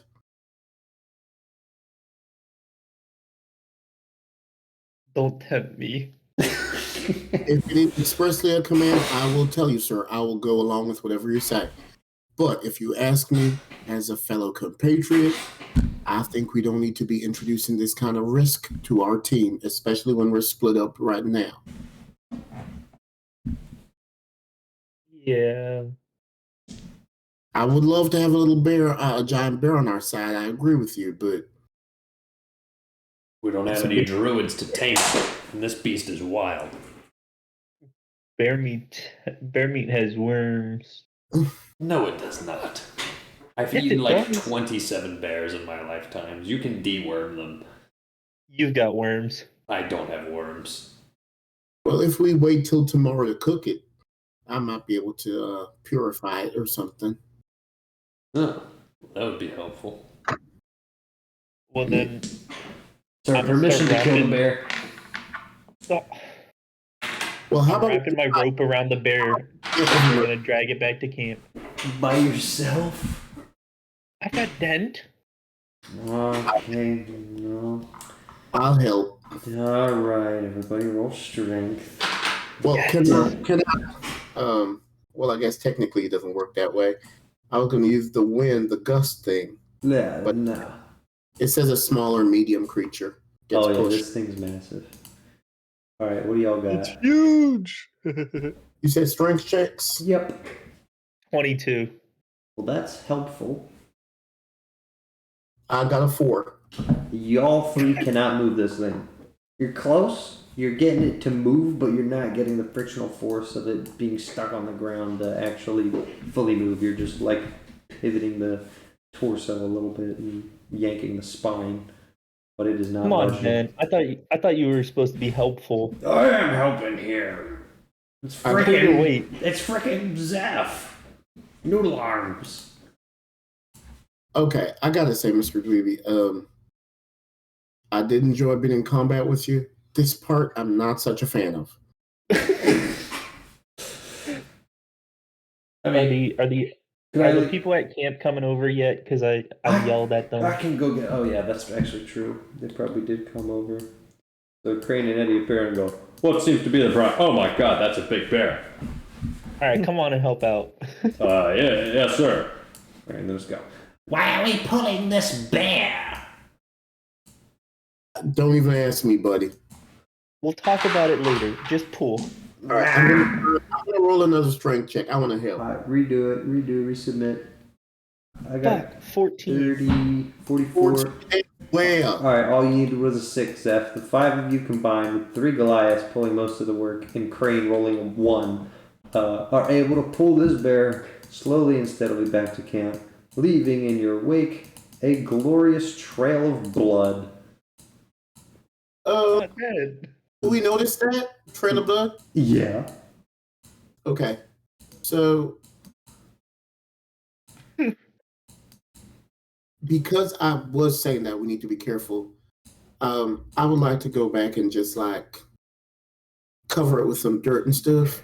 Just blow some twigs and dirt and stuff wherever I can. Make a stealth check. Stealth? Yeah, I'm trying to hide blood. Check at all? No. All right. Well, I'll tell you what. I don't know if I'm pretty good at stealth, but we'll see right now. Uh-huh. Oh, it's a 20. Oh, okay. You actually dilute the blood in the dirt so it doesn't smell so terrible.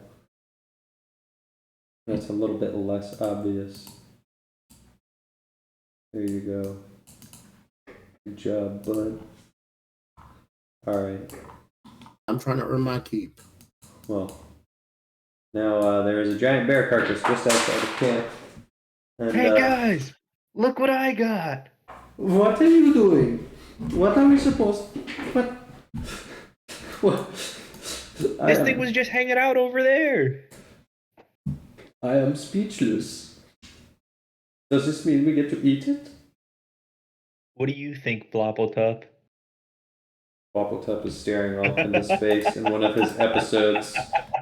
I'm sorry, that was. Olaf that was says, mispronounced. "Is he alright? He seems to have spaced out for the past hour or so. We try talking to him, but he does not respond. Look." And then he puts his hand in front of him and it does nothing. Yeah, he does that sometimes.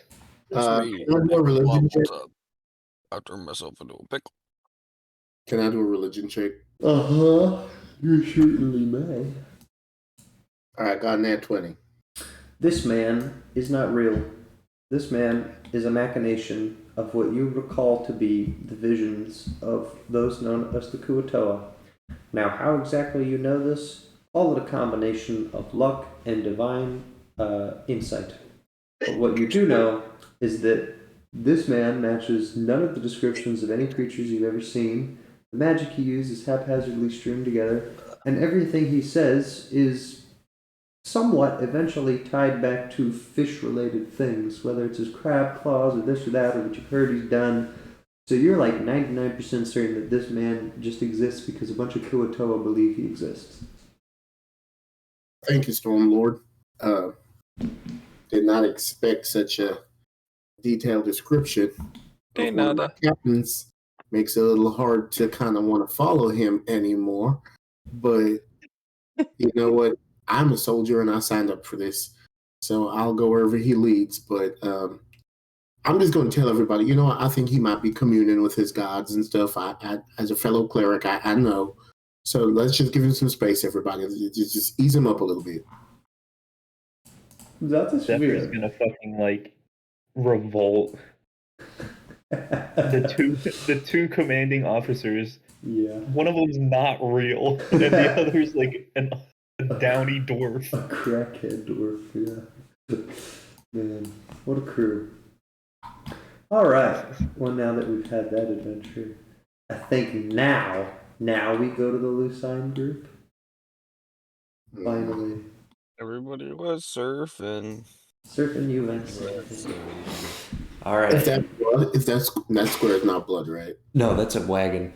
Okay, cool. I'm about to make it blood. Uh-huh.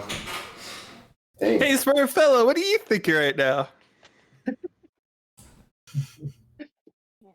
Well, I'm not thinking much, to be honest. Checks out. Speak. So, I wonder what he will say. where we left off, were we going to deliver this wagon? I kind of remember. So we're going to deliver the wagon, and then a small group will split off to explore and like sneak around.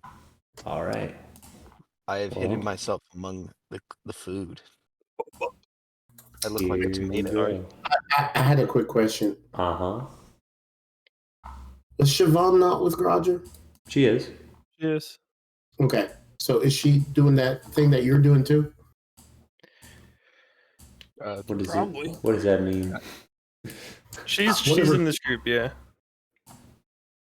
No, I mean like she had said she wanted to like stay with him. So I'm not sure if he told her to be like, I'll go do this, or if she was doing it with him. No? Yes? It's kind of for you to decide, because I just jumped in at the last. Like when this part ended, Grodger just got in. Like, Into the so- wagon? Okay. And obviously it's disguised as a giant tomato now. Uh-huh. Okay. Well, That's I'm the just gonna- best costume. I'm just gonna try to connect to Roger's mind and be like, should I come with you? Oh, wrong voice. Yeah, that was quite the amalgamate. Did you want me to come with you? It's up to you. Okay, I'll just stay with Rainy. Where's Rainy? I'm going on the wagon because I'm the one with all the paperwork. So, in front. Okay. Rainies are in. Well, Smart Fella is just going to get in the wagon with Valere, which means it's now just Siobhan's decision. You could Oh, maybe I- squeeze in between, but it would be kind of tight. Well, she's young, so she can just sit on the carriage anywhere. Okay, just anywhere. All right. As you pull up, with some of the smoke plumes still in the air, you are pretty quickly stopped by one of the guards who walks up from the fairly intricately secured portcullis. And the guard walks up and says, "State your business." I understand you're having a bit of a thing going on here, but we do have a delivery from House Zara. Yes, I saw you waiting on the border there. It was probably for the best. You did a handoff, I'm guessing. But what are the goods? We can only take so much right now. Yeah, I was given a list. I don't know what it is, but Did you read it? Do you even care to read it? yeah, I would have read it. Okay. It seems like some powders, silt of some kind, which you're not really sure what it's really being used for. Tools, a bunch of different tools, bins of tools, crates, a little bit of food in terms of rations, but not much. And then papers, lots and lots of papers, ink, quills, that sort of stuff. You're saying my giant tomato costume All is right. not a good idea.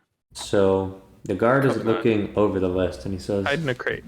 "Well, here's the problem. I'm not sure how much use a lot of this is going to be.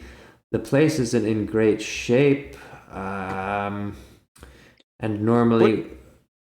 Are these like construction tools or like gardening tools? Like what kind of tools are these? Mason's tools, carpenter's tools, and artisan's tools. Carpenter's tools would be pretty useful, Your Honor. Yeah, that I was gonna go with. Oh wait, I I'm in a thought the box. tools might be helpful for the cleanup. No, they definitely will. The bigger issue is we don't have a place for a lot of these crates. The house in and of itself has been used for excess storage, and that's the only thing that's really in good shape. We don't have anywhere for you to park your wagon, and it may be difficult to navigate. But, I mean, we can make it work. It's just a question of logistics. If you'd prefer to try to get the wagon in and unload somewhere safe, we can do that. Otherwise, you would have to unload here and walk everything in, which I know is more work. I would rather take it inside. Yeah. Well, we can get you in front of the gate. If they've cleared a path now, which maybe it looks like they have, we'll just see what we can do. I don't want to keep you up. Do you have other deliveries to make after this? No, we're just heading back after this. Would you be able to stay and assist? Yeah, sure. All right. I know the chain of command is somewhat broken up, and I don't say that on my own authority. I say that on Duke Martin's. So just take that as... I get it. Yeah. We were just gonna see if there are any orders here, and if not, we were gonna head back. So Yeah. you know. Right now, the only order we've gotten in the chaos is clean up. And that order has been handed down and interpreted 8 different ways, and we're just trying to get through the chaos now. And Martin is micromanaging. But I'm sure we could find a use for you if you're willing and able. All right. Hey, All right. can I inside check this man? Yes. Is he telling us everything we need to know? We'll find out after this. Oh, Mhm. a non-take. You aren't Zephyr anymore, man. I got stuck. You really did. Oh no, the characters are collapsing in on themselves. They're Yes. becoming one You certainly are. singularity. No, she's got a 19 on it. Okay. He seems like he's a pretty straight shooter. And you get the feeling he shot some awkward glances at Siobhan every now and again. So you're not really sure what his opinion on you is, but he's primarily talking to Rainey. We're recruiting young now. All right.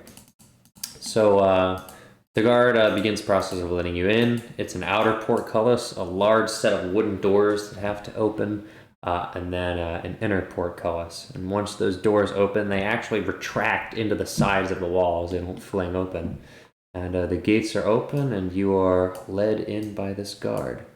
Now that the wagon is parked here, he says, "So, here's the thing. We've had the pleasure of loading things into the house without there being a dock by the house. Theoretically, with the walls destroyed, we could park you right in there, but Martin isn't having it, so we're just gonna need to find a place further this way. If you can navigate it, then let's head this way." And then he sort of ushers you around. What do I roll to make you do a land vehicle thing, Roger? I don't even know. Roll a land vehicle check, whatever that is. I'm on it. Sleight of hand. Dang, I didn't have enough time to customize land vehicle check. Okay, great. There you go. What you got? Oh, wait. All right, that's not terrible.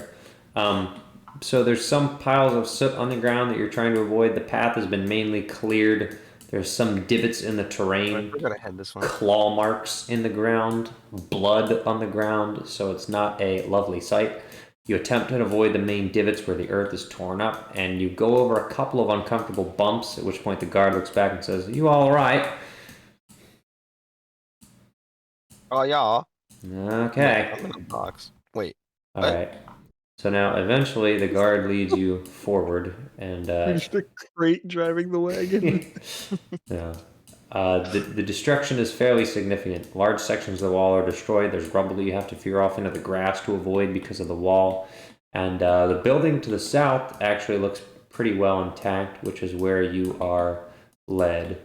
You just have to navigate over a last bit of sort of destroyed soot on a path that's not in great shape now, some felled trees, but at the very least you are now close to the building. And the guard says, "I don't really think I can spare anyone to help you unload. At this point, what I would recommend, we've cleared the office. You know what, I'm not even going to risk it. Just drop the stuff right outside the wagon. I'll be back to check on you in a bit. I need to get back to the gate and offload my position." All right. And then he runs off, and you guys are kind of just left to your own devices to unload cargo. All right. Walking, rearranging cargo. All right, so I'm not going to make you roll for cargo, but it is going to take some time, and your backs are going to hurt after it, and I'm not paying you workers' comp for any injuries that you may or may not sustain. So, after quite a bit of time of unloading your cargo and just parking your wagon, the guard comes back and says, "Are you all finished?" Think so? All right, good. Martin wants to talk to you, so Godspeed. He said he's on his way. He was in the house. Just watch your tone with him, and everything should be fine. While he's there, I'm going to go over to Roger. Okay. Was it, Uncle Roger, would you mind if I just walked around for a bit? I'm going to intentionally try to do that in front of the guard. Sure. Go ahead. Okay. And then secondly, Guard's reaction. 4 minutes later, He's a little confused, and he's going to say, Garage Rosie, could you come here a sec? Yeah.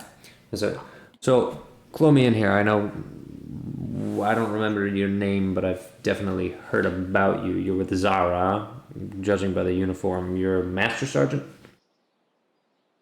Me? Yeah. Okay, cool. Do you have a commanding officer with you?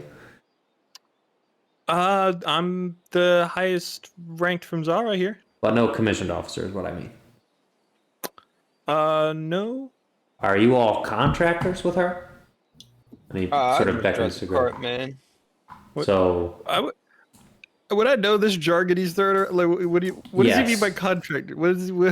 So what he's throwing out, obviously, like, well, it's pretty much exactly what you would think. He sees two people in Zara uniform, so he knows y'all are good. He's asking about Valerian Garager. He wants to know if they're formally employed by one of the noble houses or not.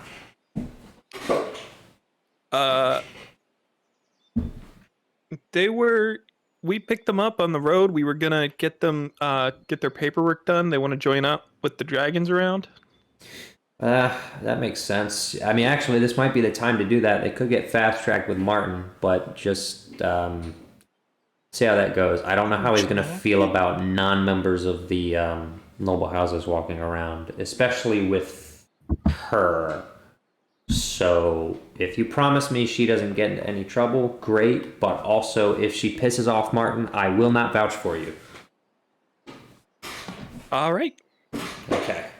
Cool. He should be on his way. Just stay put. And then he kind of exhausted walks off again. All right, team, let's scatter. All right. Well, at this point, very soon after that, 4 other guards walk out of the main building, carrying some crates between them. And they're talking, and they say, All right, miss, he's made of the place. Well, if it's not his fault, is it? Well, magic or not, he should have known better. We've had all the time in the world to prepare. We got the warning 10, 12 minutes ahead. He would have thought to do something. Well, what could he do? He could have done a lot. I mean, I was here in the old days and it was just managed a lot better, is what I'm saying. Well, how could you manage against a dragon any better? Oh, there's lots of ways of mitigating it. Number one is they got some fancy spells they could have cast, and I remember they was talking about, but apparently nobody knows how to do those anymore. Stupid. It's all bloody stupid. Would make our lives easier. and then they unload the crates. Well, what's up with you lot then?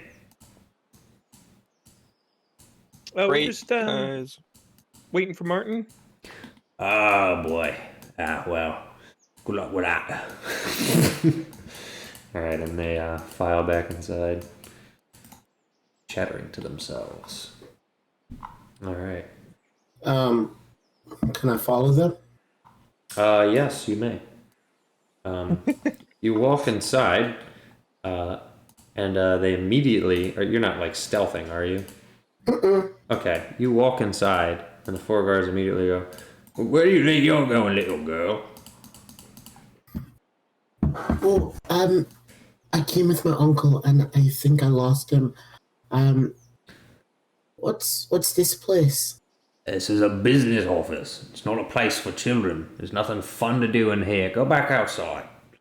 We've got a lot of unloading to do and need the hallways clear. Okay, no problem. But what happened to that building over there? I saw fire. Really not here. There's a bloody dragon running about. The whole place has been destroyed. Now, luckily, some of these buildings are intact, because apparently there were some spells that had been active for like 10 years or something stupid like that, that finally got triggered. Don't know how the hell that works, but it makes my life easier. Oh. So does that mean that the people who lived there used to do magic? one of the guards looks around. Well, the one guard goes, I don't have time for this. Come on, let's go.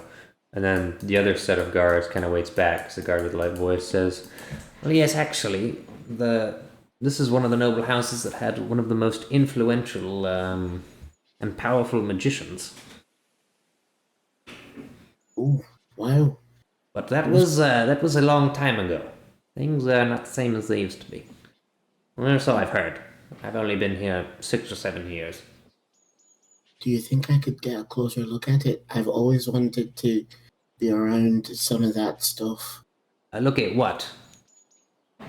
Like the statues and the architecture. Well, I mean, I suppose the place is just a mess, and if you're running around unattended, then you're probably going to get in trouble with Martin or one of the head corporals. I'm going to say again, please. I can't. Listen, I'm swayed by your emotional appeal, but I'm not the one to help you. I just have to unload boxes. That's my job. I don't even have a name. I just unload the boxes. What? So I'm gonna start going over the actual building there. All right. Well, as you walk back, the rest of your group sitting pretty, a procession of guards walks along with a noble in very fine dark blue clothes His a neck's regal exposed. royal blue. His neck is not exposed. He has a very high collar. And he walks forward and says, what is all this now? He's like twiddling his eyebrow. Delivery from Halsara, sir. No, and you have a schedule and papers. I Okay. got the papers back, right? Yes. Cool that I give him the papers. The tools. And find out if anybody needs these tools to get the work better. Well, sir, the tools would be helpful, but we're just very short-handed right now. I don't care, just make it work, do things, make it happen. Yes. Are any of you good at fixing things? I'm pretty handy. Are you good at carpentry? Unfortunately, no, not my thing. Oh, my desk, that bastard destroying my desk. Now, you're from House Zara, you say? Is that what those silly pink uniforms are? Yeah. Yes, sir. Oh, interesting. And who are these? Who's the bird? The elf? They're potential recruits. Potential recruits, you say? Well, they want to be inducted into noble houses, is that it? That's the plan.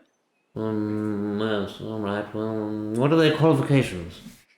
Can I move up closer while this is happening? Yes. Okay. Gonna roll to perceive. I don't perceive the little girl. I don't So, perceive.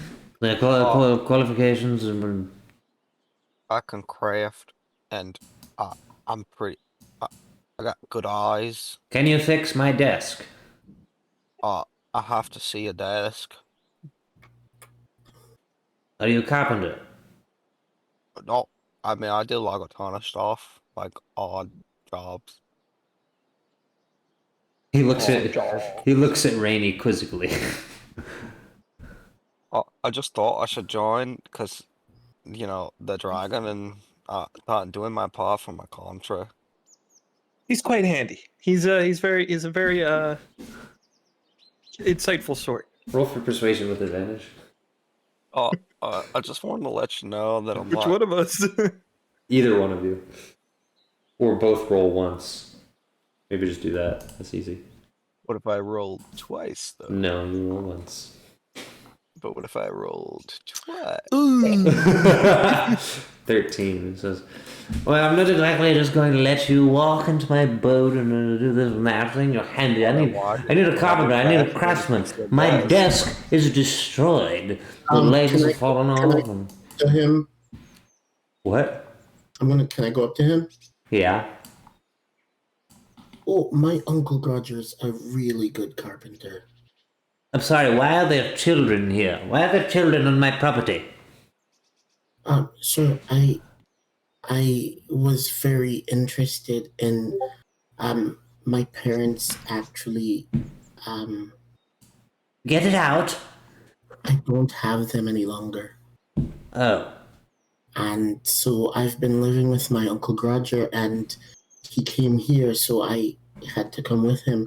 I hope that's all right, because I've always been fascinated in architecture, and I've never seen any as exquisite as this one. And for you to be the lord of such a place, wow, that's really incredible. Wow.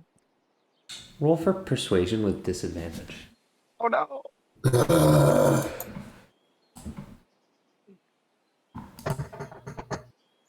Big money, no whammies. 12. He just pauses, squints at you, and says, Escort the child off the premises. "Oh, yes, sir." And then two guards walk over to you. And say, "Oh, right, Could she time to just leave." wait in our wagon?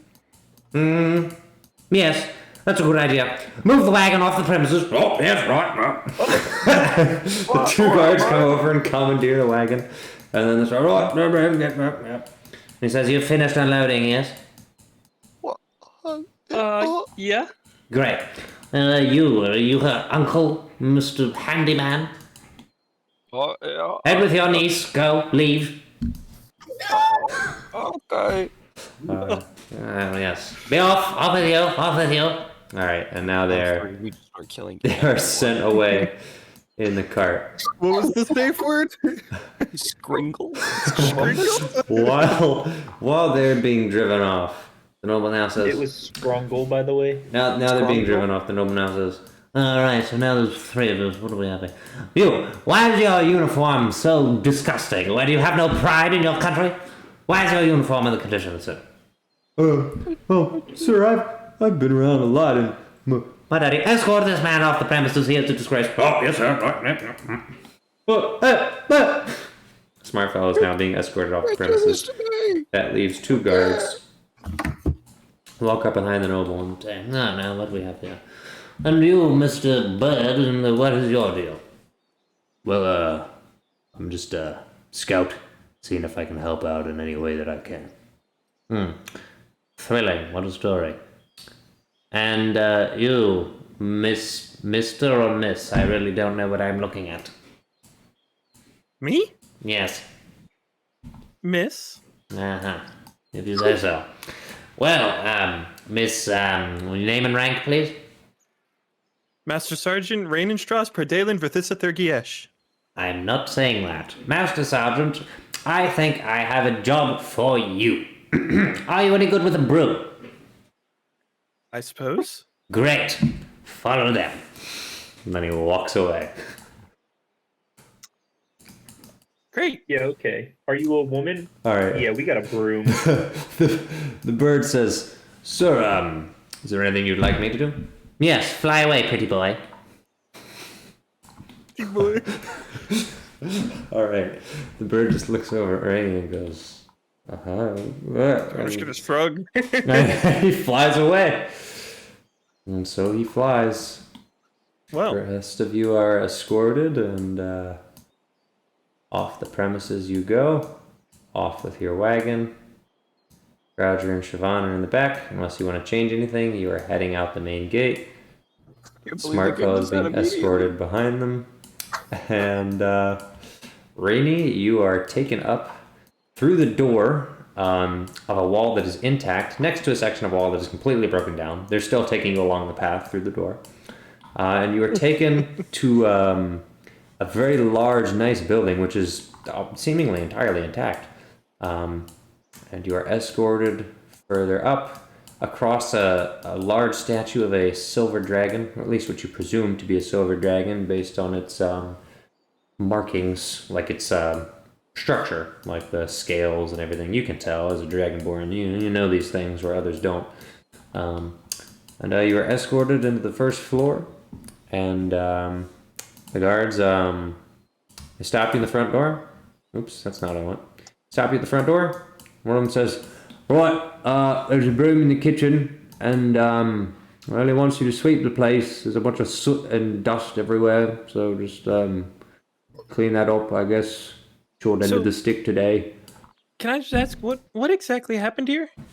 Oh, freaking dragon just stormed through and destroyed everything, basically. That's about it. Wasn't it like a black dragon?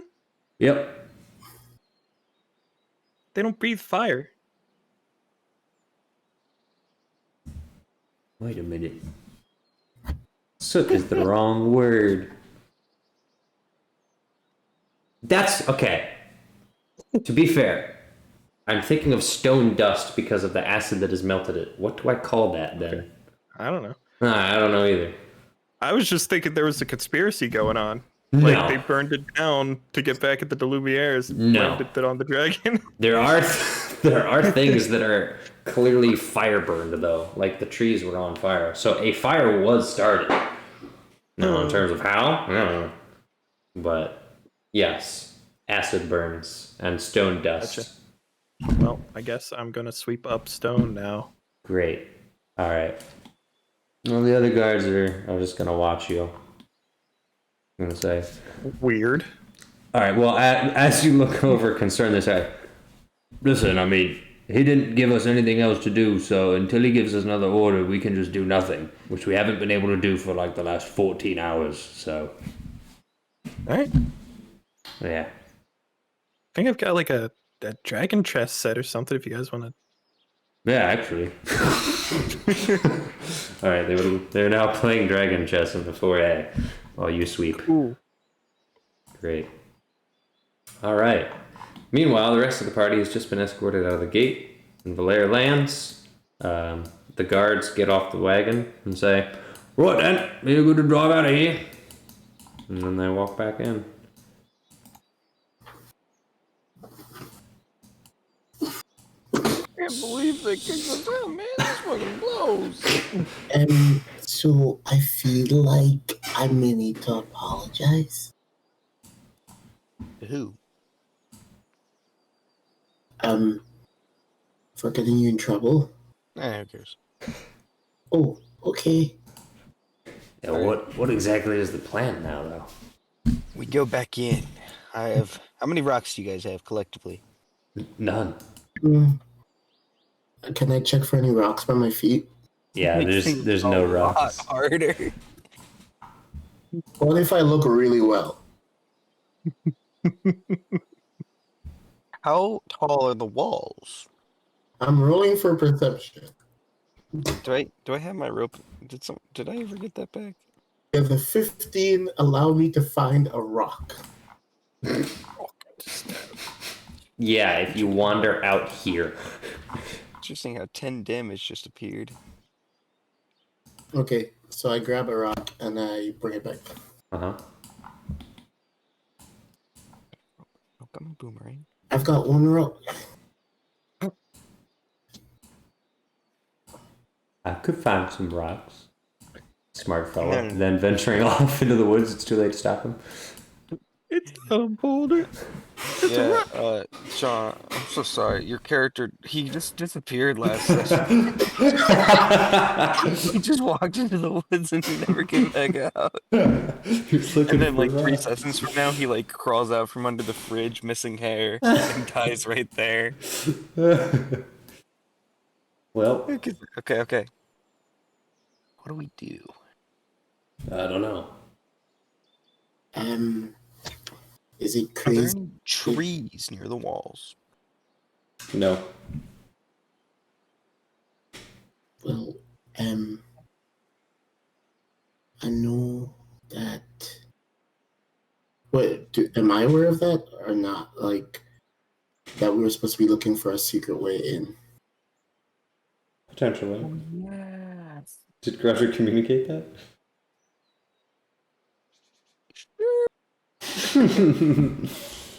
I mean, I don't imagine why I would not have communicated that.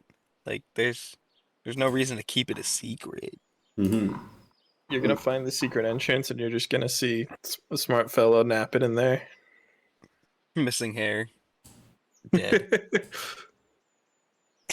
There's only one timeline. Okay. Yes, If I were a secret entrance, where would I be? Is there any, like, hill? This entire thing is on a hill. Very good. I found the hill. Alright. good job. I'm gonna walk around the base of the hill. Okay. Do I find any, like, rocks? You find, roll a d20. That's how many rocks you find. Is there like a marker? It's like, this is kind of weird. This is here 17 rocks. There are no markers. It's gonna be harder than I thought. I was kind of expecting a giant neon sign that says secret entrance right here. What exactly are you attempting, man? Listen. You got any ideas? Well, it's about to get dark, and I can fly. As for you guys, I can carry... He has a realization, and he's disappointed by it. I can carry one of you. What if you carried, like, 2 of us? I am not that strong. But, like, over 2 trips, you know? I'm not strong enough to carry you by yourself. Now, who I can carry, and then he looks over at Javon. So was looking for Smart Fella, but he's gone. So yeah, no. So I mean, if we want to get in, and it gets Right. dark, do you have a rope? no, man. What do they give you? I just have what I have. When he gestures to his backpack. I've got There could be a rope in there. rope. I don't have rope. You have rope. I'm gonna hand him my rope. Rope isn't that useful to me. I can fly. Dun, dun, dun. Rope is useful for a ton of things. You could like make a bag out of it, No. or like clothes, No. or like ride a horse, kill a cowboy. Do you need this? Dun, dun, dun, dun. It's like a Zelda item. Yeah, I got it. Yeah. Mhm. Yeah, I need that. We need the rope. Or you want me to take it out of my inventory? I'll do it. Meanwhile, smart fella. Found the secret entrance. So he found the giant neon sign that says right here, by the way. Did you actually want to do a perception check when you were scanning the perimeter? Oh, yeah, sure. Because you never did that. You rolled for And you know what? pointing I right. still didn't. You still did. You got couldn't crazy. see over the walls. You know, the sun was in my eyes. Yeah, yeah. Uh-huh. It was cloudy too, so it was kind of hard to see. Is that a hole in the wall? He just noticed. He noticed. He noticed. Yeah. Wait, did anyone else notice this? I don't know. Talking to the Birdman. I mean, I was, but yeah. Well, no. Why did you see this? I was looking at the building, man. I don't know what to tell you. That's what I was saying. Where's Smart Fella? What? The guy, or our other guy. Oh, I don't know, man. Meanwhile. No, he's getting further away. Roll for him. Turn on the lost my iPhone. Roll survival to see if he survives. Oh. I rolled a nat 20, I kid you not. Take a picture. No! He's gonna become That's the so mayor of easy this to small fake as well. principality. That's All what I I'm tell you. I rolled saying a is nat it would be 20. so much more funny if you just rolled like one religion check, and that was whether or not he survived. Yeah. Like he smited. No, I have a better idea. First fellow comes back and goes, "Hey guys, there's a giant hole in the wall over there." How did he see it before us? I was just walking, looking for rocks. How did this happen? How many rocks do you have? 1, 2, 3, 3, I have 7. 5. He's got 6 rocks. It's more than those numbers. Okay. Alright. I have a plan. It's gonna be dark soon. Under the cover of night, we sneak through the hole. Okay. That's about the plan, because the rest of it we play by ear.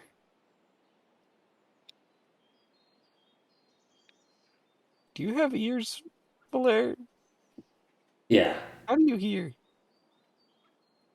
Holes. My ears are Alright, we'll holes. play it by hole. You just call them ears. I'm trying to be inclusive here, and you're really destroying the vibe. Aren't you a brigadier general? I don't know how you haven't noticed this by now. I should not be in a position of power.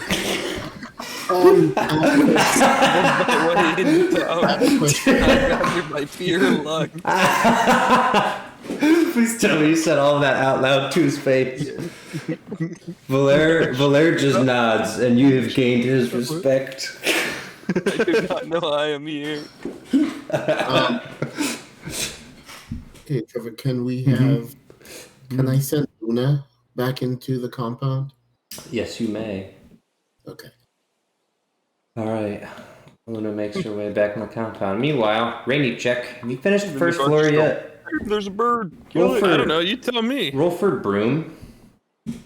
What? Roll a d20. Just roll your dex check. Give me a general dex check, because sweeping is a dex-based skill. 13. Yeah, I'm sorry. You're not done the first floor yet. Now, granted, you can stop doing what you're doing at any point, but if you're actually just brooming, yeah, you got some stuff to clean up on the first floor. Yeah, I might get like the super obvious stuff. Mm-hmm. Just kind of like literally sweep it under the rug and and then just so it looks like I did stuff and then just start like looking around for stuff. So what you have swept so far is the kitchen, which is a bit of a mess. The pantries are completely disorganized, but that's kind of not your problem. You have swept the dining room, which has an extremely heavy-looking stone table with a bunch of exquisitely carved wooden chairs. It is clear that this guy really likes woodworking. And then a bunch of really ornate couches, and the same fancy copper center table that you saw at center room that the guards are currently playing dragon chess on with your dragon chess set. Nice. And that's the first floor. And behind that is a staircase with a balcony, but there's also a back door. You're not sure where it leads to. Hey fellas, do I have to sweep out there too?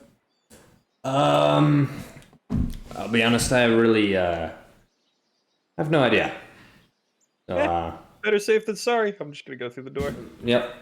All right. You walk through, and it is an extremely large ballroom. It actually looks pretty clean. So, yeah, it's also completely empty. Nothing but a chandelier on the ceiling. Where And were some the blacked out stairs? windows. The stairs you passed under, so they curve upwards to the center. Yeah. Well, I guess if I come back out, I'll be like, no, it looks good in there. I'm gonna go upstairs. Yeah, and they're like, all right. All right. Walking upstairs, you see a series of doors. There's really just a hallway, a very nice landing where you can see down to the boys playing dragon chess, and then lots and lots of doors to pick from. I guess I'll just go clockwise, starting at the top right there. All right. This appears to be a bedroom, a guest room of some kind with two incredibly ornate beds with quilts, wardrobes, and another fancy copper center table. Pretty clean. All right. Are there any like doodads, any baubles or anything? No, it is very much like this is a guest room, and it has the bare minimum guest room things. So like the It's like a hotel room. Oh yeah, like the wardrobes are super nice. Again, like dark, beautifully ornate wood. Beds, very nice quilts, but there's like not things in here. All right. Next room. This appears to be another bedroom, not quite as nice. A very nice, ornate looking, perhaps sandstone table. Don't know how that was acquired. A nice oak dresser, and another bed with a ornate quilt. Huh. All right. Guess I'll just move on. Storage. A mess of crates, haphazardly strewn wooden beams. Oh. I do have a crowbar. I might just start looking through these crates. Would you like to pop a crate? I would like to pop a crate. All right. You pop the first crate in the room, slap it open, and it is filled to the brim with iron bars. Like, not bars as in like money, bars as in like beams, like rods, like iron rods. Okay. I'm proficient with smith's tools. Would I know what I could I do anything with these, or are these like... So these look like prison bar type things, or assemblies that would go into a really nice fence or a gate. They are hollow, so It's not a lot of metal per... No, like they're nice, but it's clear that they're not like You couldn't really make them into a weapon handle as is, unless you fill them in the center with another material. But it's like, All right. much more decorative than functional. Are any of these boxes labeled? No. Great. Yeah. I guess I'll just try more boxes. All right. You crack open another box, and it is making a little bit of noise, just so you're aware. And this one is filled to the brim with wooden duck toys. Huh? Wooden duck toys. Wooden ducks. How large are they? Yeah, I mean, like a size of a bread basket. A bread basket? Maybe half a bread basket. I don't know. Like, Okay, so like not like eight, like a rubber 8, duck. 10 like inches. Yeah, like 8 to 10 inches, like wooden ducks. All right. I guess I'll try another. Are any of these gonna be? I mean, you just have to crack them open. I guess so. All right, you crack open the fourth crate, and immediately you hear the door open behind you, and you turn, and it's the nobleman who just stares at you and goes, "What the hell are you doing? Clean it up, sir. Are you opening my crates? I didn't know they were yours, sir. How did you not? This is my house. You're in my. I thought I told you to sweep. Well, I sweeped for a good while, and then I thought, hey, you might appreciate if I sorted these boxes. I didn't realize they were yours. Well, for just your poison, persuasion or deception. They don't matter, but this is definitely deception. 11. All right. He goes, Well, to be fair, it is disorganized. I do hate this room. I despise it. And the downstairs is clean. So I suppose I can't complain given my lack of direction. But I would really prefer you not to be in here. This is a Alrighty. problem for another day. Come. all right. I go. Have you been snooping around all of these rooms? No. Full deception. Well, I haven't been snooping around all of them. Roll this. Natural 1. Okay. He goes, You've been in all these rooms, haven't you? No, not all of them. So you just haven't gone to them all yet. I was looking for something to clean. Daddy and I just went clockwise. Fair. Well, if you'd like a tour of what I'd actually like you to clean, I have some time now amidst all the chaos, he says. All right. Okay. And he takes you out a door, and you're now on a balcony, what appears to be above the ballroom. And he says, You see this? Look at the state of this. Look at it. Just look. What is the state of it? "It looks completely fine." He goes, Oh, no. Look at all the dust. Look at this. And then he puts his finger on it. He's like, Look. and his finger's a little bit dirty. He's like, look at that. Look at it's like a clean coating of dust. Unacceptable. It is. It is. Now, here's the problem.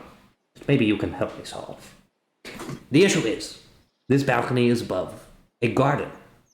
Now, I would like to sweep this away, but you can't just sweep it off the edges. And I've told people that you can't just sweep it off the edges because you'll get googly garbage all over the plants. And nobody listens to me. Nobody listens to me. So, if you can get rid of this, if you need a bag or a can or a barrel, I don't care, but sweep the dust up and get it out off of the balcony. Okay. Very good. And then he closes the door. Do I hear him go down the stairs? No. You hear him, you hear him go stairs. Stairs are being used. Down or up, you don't know. All right. I guess I'll wait a little bit. Are you gonna clean, or are you just gonna wait and stand there? Like I'll just start cleaning, I guess. Okay, great. All right. I think Goof Troop is just waiting for it to be fully dark, right? Yeah, like Skyrim. Like Only 3 Skyrim. hours. I didn't realize they were also waiting. Yeah. Everyone's in a weird state here. We're waiting. Who do we need to catch up with? I think We we left us on a actually. cliffhanger in the village. I think we need to catch up with these boys over here and then maybe wrap up. I don't know. We'll see. All right. Light in Detroit. 7 or so p.m. Out comes Donnie Pendleton, the mayor. Out waddles this halfling with extremely bowed legs and a gnarly-looking face with his teeth out, a little bit of an underbite, and a mole on his face with a comedically long hair growing from said mole. And he has a reddish-brown, chaotic hair stemming from his face, and then a tiny pair of reading spectacles on the bridge of his nose. What are you doing here? Who are you? We have come to visit your fine town. You do not visit me. I'm told you go straight to the tavern. How rude. Do you have no manners? What's wrong with you? Make a wisdom saving throw, Detroit. No. Because he's talking specifically to you. Oh, this is not good. Detroit's not good at these. Okay. Go, Detroit, go. Good luck, soldier. Alexa. That's a fail. You take 2 psychic damage. Sorry, I don't know that. You don't know what it is that this man said, or how he said it, or what is happening. But every time he looks at you and speaks, it physically hurts. Yeah, I don't know that. So what do you have to say for yourself, huh? My brain. Huh? Speak up. Speak up. Do you not want to see me? What does everyone say? Oh, don't go see the bear. He's a big stick in the mud. Don't go see the bear. He's probably busy. He probably fell asleep. That lazy ass. Was that what they're saying? Is that what they're saying? Oh, my head. What about you? What do you have to say for yourself? Well, I'm, I just thought we wouldn't bother you. We weren't aware that you would want to see us right away. We thought we could. Well, I'm the mayor. I'm gonna see everyone this at the time. You think I wouldn't see me? I'm offended. I'm offended. How dare you? Make a wisdom saving throw. Wait, I can.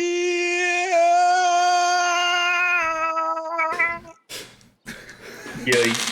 You take 4 psychic damage. Wait, Mr. Mayor, stop melting our brains here. Fucking level 1 fighter. Oh, wow. All A right. wine bottle appears. So, here's the funny part. He doesn't drink. No. Melting my head. Here's the funny part. This functions as a curse. You cannot reroll anytime he says something that is targeted at you, or that he is saying spitefully with malice in his heart. You physically take damage.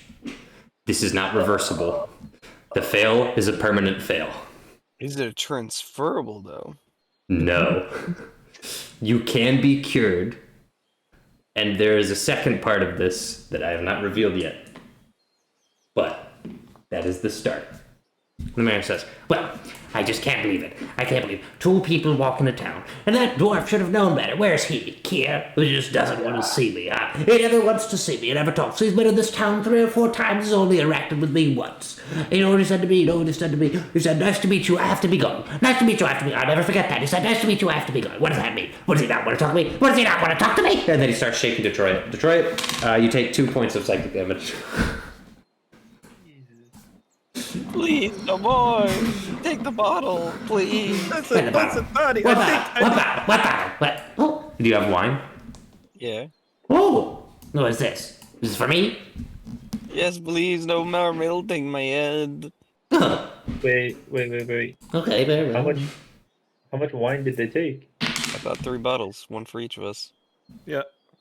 How much did you give at the bar? 1 or 2? I don't know. Okay. All right. Well, I Donnie think says, Kier handed his over and I handed mine over. Well, if you had a gift, why don't you just say so? That changes everything. I love gifts. Gifts are like my thing. My brother never got me any gifts, and that's why I don't like him.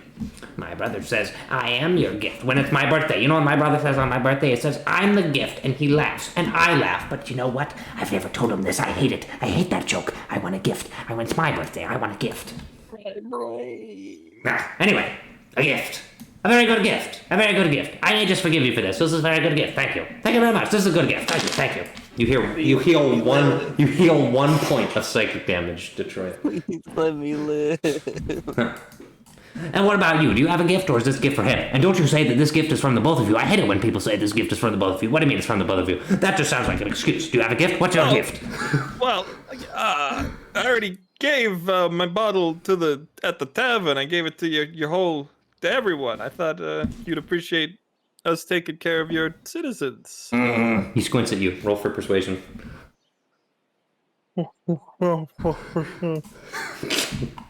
One. That's stupid. You take 2 points of psychic damage. That's stupid. You gave the gift to them. I'm the mayor. Why shouldn't the gift go to me? I'm the mayor. I can give the gift to them. I'm a generous man. What do you think? I'm not a generous man. I'm just going to take the gift and selfishly? No, I share. Here, I'm sharing with you. I'm sharing with you. And then he starts taking out more glass and he says, here, drink. We share. We commune. And then he raises his glass. And he says, a toast to us. Look at us. Braid and Light McKay both died. Insulted. Look at us. Best friends. I got a couple more hit points before I call Scrungle.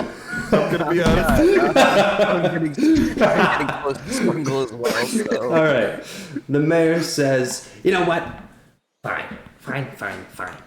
He knows what Scrungle means. I'll forgive you because I'm a forgiving man. But you know now, you should don't say, don't do the thing where everyone says, this is for this holiday and your birthday, or this is from the both of us. I hate that. You can't say that. It's ridiculous. Give it to the town. What do they know? What do they know? What do they deserve? What do they know? Let me ask you something. Well, I don't remember if I asked you your names. What are your names? Do I even remember my name anymore? yes, you do. Well, Light McKay. Yeah. Are we friends, Light McKay? Would you say we're friends? We can be friends, right? Do you want to be friends? Let's be friends. You want to be friends? If you want to You have a be. choice. Make a wisdom saving throw. Welcome to part 2. Welcome to part 2. You have been permanently charmed by the mayor and now regard him as a kind friend. You can undo this curse as a same part of the psychic damage curse, but without a greater restoration, you regard the mayor as your close friend. No. So what do you say? Can we be friends? We're friends, right? Right? I suppose. Yeah, good pal. We could have some good times. Although I don't know that you're quite my type. I probably have some friends that could be better friends than you. I have a lot of friends, I have a lot of friends. What about you? You could we be friends? What you Detroit? Could we be friends? You read my mind. Make a wisdom saving throw. Detroit, you got this. You gotta roll high, my guy. You have a +0. Come on, Detroit, please. Okay, you lit. it's good news. Whatever is happening, you are a scared man, and you remain scared. And whatever just happened to Light did not happen to you. This guy is the worst. You are not his friend.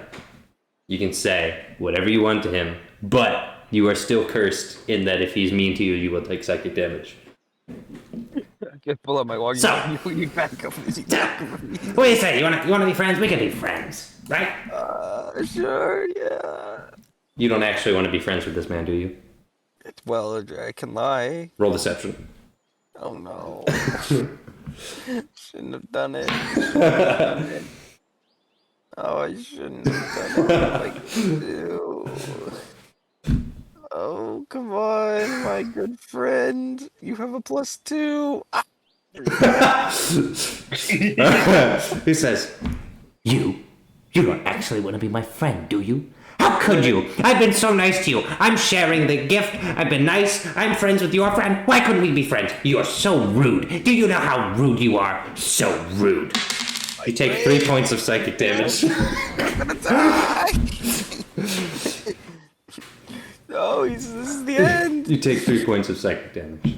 Oh no, he's That's it. Alright. Donnie, my friend. The Troyan here is a good friend of mine. Please, lay off him. You know, you're We're all right. friends here. We are all friends here, even if he doesn't want to be. We'll be the friendliest friends. New friends is new beginnings, is what I say. We can all be really good friends.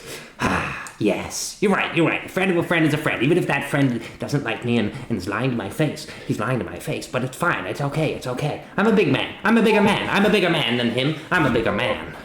We can all be friends. That's what we can do. We can all be friends, I've decided. Excellent. Well, it was great having you. I hope you enjoy your stay. If there's anything I can do for you as mayor, let it be known that it can be done since we're such good friends. You know, we actually we could use some food. Oh, well, that's good. You know, it's almost harvest season, so we're about to have plenty of that. Let me tell you, plenty of that. And as mayor, I could procure some things. I have a lot of friends in the food industry, and the food industry is pretty big here. That's one of the main things we do is eat food, and the other thing we do is smoke cigars and pipes. So it's one of our things that we do, and I do a lot of eating food. I will tell you that. I may not look it. I'm a fit young man, but I have some connect. I could get you some food. Do you have other friends that need this food? Yeah, we gotta, you know, we're looking for it, like, you know, good amount.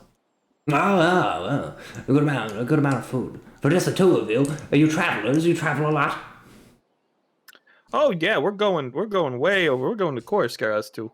Oh, wow, that's a far... I don't even know where that is. That must be really far away. That sounds awful. That sounds terrible. Leaving would be such a terrible... Oof, how terrible, how terrible. You know, I feel so bad for you. Everything is so great here, and everything is so terrible out there, and it seems like it's gotten even worse. So, you guys have fun out there. I'd be glad to help you since we're such good friends, and you could stop by anytime. And if you have anybody else you'd like me to meet, I'd love to meet them. I'd love to help out. I just love having friends. So, great. How much food do you need exactly? Did we get a number before we left camp? Like, what? As much as you can. As much as you 40, can give us, friend. Oh, well, I could probably give a good bit. But be careful what you wish for. I could give you a good bit. We can see what we can do. Tell you what, why don't you enjoy the night? You just you take it easy. Do the hotel, this, that, wherever you want to go. I can set you up there. Set you up really good now that we're good friends. So, yeah. It's going to be great. Right, you heal 1 hit point. In Detroit, you heal 2. We might get out of this alive. All right. I'm Great. so glad Dweeby didn't go. Well, I look forward to seeing you all again. Have a great night. I have much to do as the mayor. He starts pushing out the door. I have so much to do, so many duties to attend to, and good night. He slams the door. You know what? I can fix him. Duke casually says, that's what I said.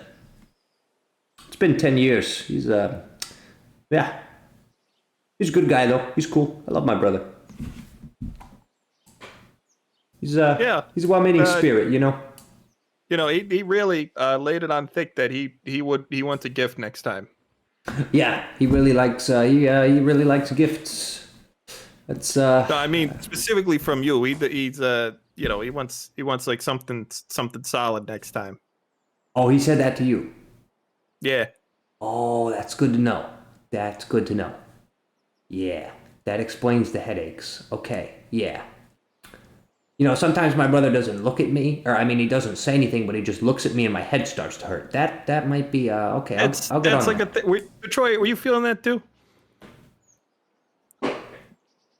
I think it fried his vocal centers. He's got like 1,000-yard stare. Yeah, that's, Like his eyes are sunken in a little my bit. brother, like, my brother's a lot. My brother's a lot. He's a great guy, but he's a lot. So, I yeah. thought I hit my head at something on the way in. I didn't know what you just said. I blanked out there. What? I don't know. My head hurts. Yeah, mine too. I'm gonna go to bed now. All right, have a good night, gentlemen. He scurries off. Detroit, you okay? You alright, bud? No. War is hell. War is hell. He breaks down crying.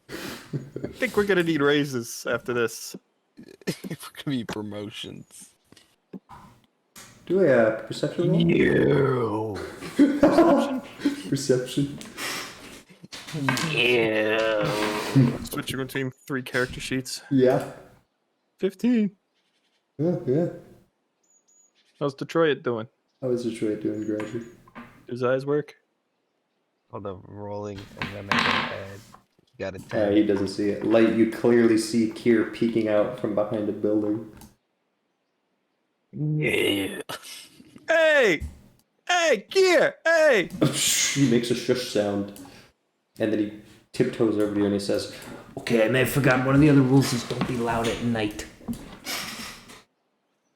It's like 7 p.m. If the sun has set, it's nighttime. It's a whole weird thing. Everybody here is like an old man goes to bed at 8 o'clock.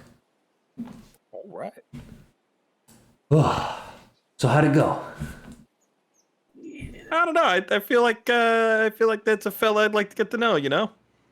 Oh, he got you, huh? Oh, that sucks. Huh? How about you? he turns to Detroit. Yeah, that's more what I expected. You left us to die in there. No. I knew you would be perfectly fine. Abandoned us. You would be perfectly fine. Listen. I almost died. Listen. Here's the thing. I didn't really know how to warn you. That's the full statement. I really didn't know how to warn you. I did my best. Are you talking about the headache thing? Yeah. You could have just said there's like a gas leak or whatever. What's a... I figure he's so short, like he doesn't get affected by it. But I guess I'm tall enough.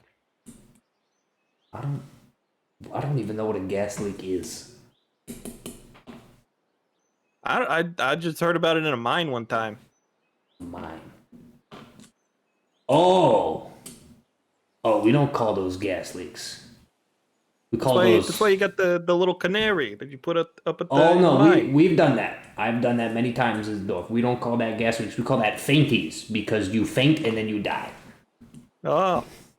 This is different from that. This is very different from that. Yeah. Huh. Okay. So now you understand why I didn't want to meet the mayor. No, he seemed like a good guy. Right. All right. Well, how did it go? As in, did you get him to agree to anything? We got a plan in place? I'll never forget. He looks over at Detroit. Well, I mean, concerned. you know, now that we're all friends, he agreed to give us a lot of food. Oh no, he called you his friend? Yeah. Oh no. Okay. All right. We can get through this. Okay. All right. The new goal is to get the food and never come back here ever. I thought that I would. Might come back on the way back, you know. You can come. You can come. I'm not coming. Now you know. Now you're his friend, so you can be the ambassador of what freaking Duffeldorf. I don't remember. Bluffdorf.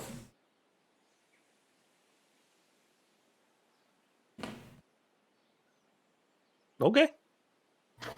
So we're good to go. We have food. Where are we sleeping? Well, I mean, he spoke a lot at the end, like very, very quickly. But I think he said something about getting us set up at a hotel. Okay. I don't know, Detroit, does that sound right to you?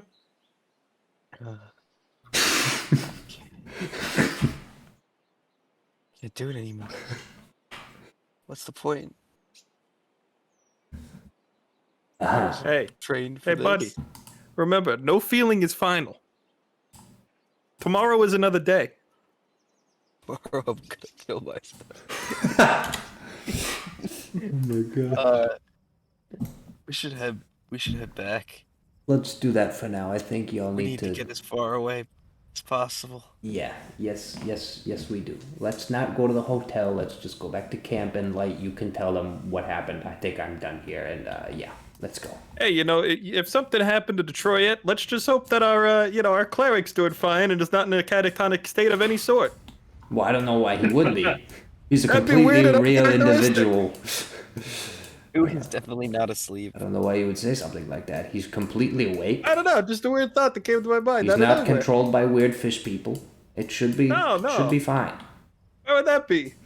All right, guys, we're back. We have good news and we have bad news. The good news is apparently we got food. The bad news is the mayor did a little bit of damage to our brains. Well, their brains. I'm fine, but No, I feel great. I mean, okay, I do have a headache, but like it's fine.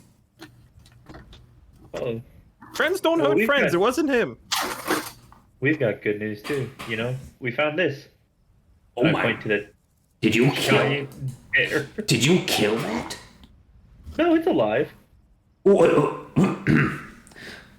Okay, that is not the series of words I expected to follow that question. Well, I thought it would. You know, That's good eating. but it's okay. I'm gonna roll insight. Oh, never mind. He just said it. You want that thing as a pet? Is that what I understand? Why not the little bird? Oh, what? Sir, what are you trying to tell me? We did it with one thing. That. Roll for persuasion with disadvantage.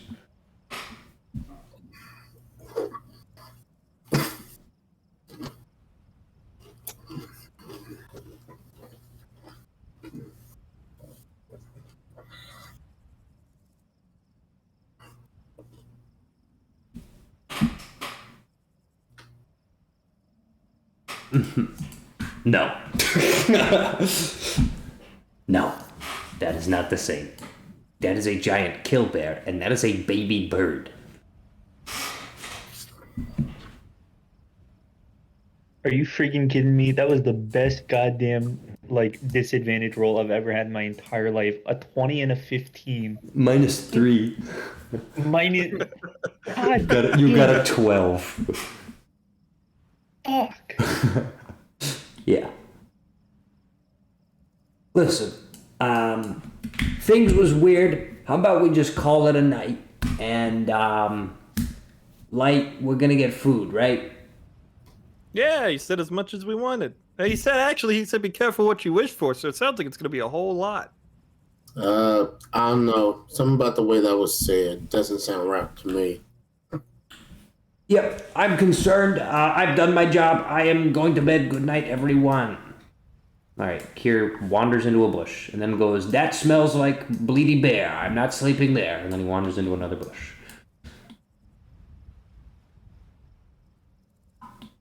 Again, Mr. Dweeby, I really just gotta say, if you tell us that you are keeping this thing as a bear and it is a command, we've got no choice but to agree and go ahead. But I would like to say, this may not be wise. If it works out, I'll be the bigger man and I'll tell you, you know what, Mr. Dweeby, you were right and I was wrong. But I don't foresee that happening. Look, all I'm saying is if we're getting food from the town, we don't need food from this guy. No, you're absolutely right. I just figured we could also just leave it right here. Or use some of its fur for clothing and stuff. And, you know, hide and armor and stuff. That's also a thing we could do. But, again, I defer to your leading. We could also see if the town would buy it. Now, I reckon that might be one of the best ideas I've ever heard from you. I mean, that's a great idea, sir.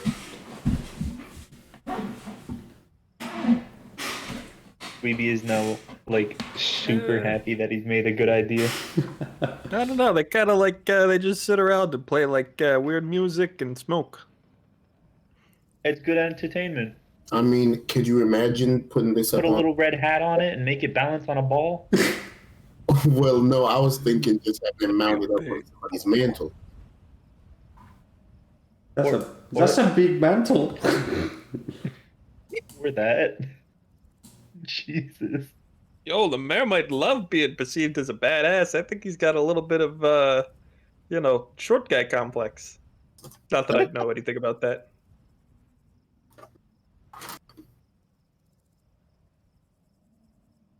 Can't say Napoleon complex. Napoleon isn't real.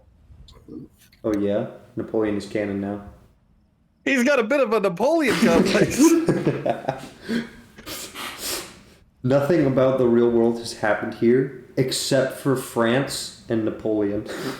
They're real. No, And it's 1632, which means it's already happened. The We're gonna French- get Tess to go to French are now fucking canon. France. Oh no. Like actual real life France with no magic, just French people. Next I character is fucking- going to be from France. Yeah. Sorry. I was gonna say that was from France. Yeah, except in this world it's called Bretonia.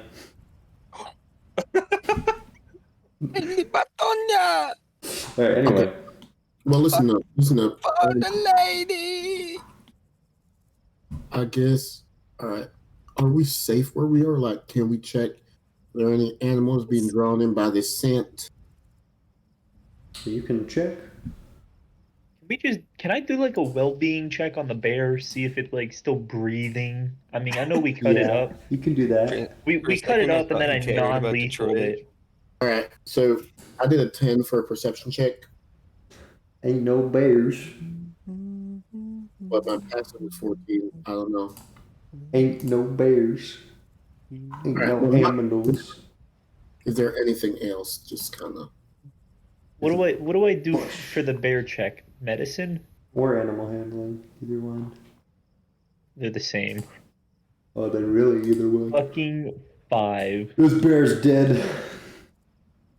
Oh shit. Hell. How close are we to the sea? Because I heard that sharks could smell blood from like a quarter mile away. Shut up. Honestly, I think we should keep going. We've got a lot to get done. Hey guys. Hey. I think the bear's dead. Oh, well, that solves that moral dilemma. Well, no, you specifically say you weren't gonna kill it, right? Yeah, but it's been just sitting here, and Well- you cut it pretty bad. Me? Yeah, it was definitely you. I absolutely. You know what? It's dead now. I don't know if I did anything to it. Well, I mean, I feel like I feel like I specifically remember you did something to me and it felt weird, and then you just like shot it. Got it. sound right, Mr. Dweeby. Listen, that doesn't sound right, but if you, I think I would know. Like I was there. Go ahead. What you said was dumb as fuck. can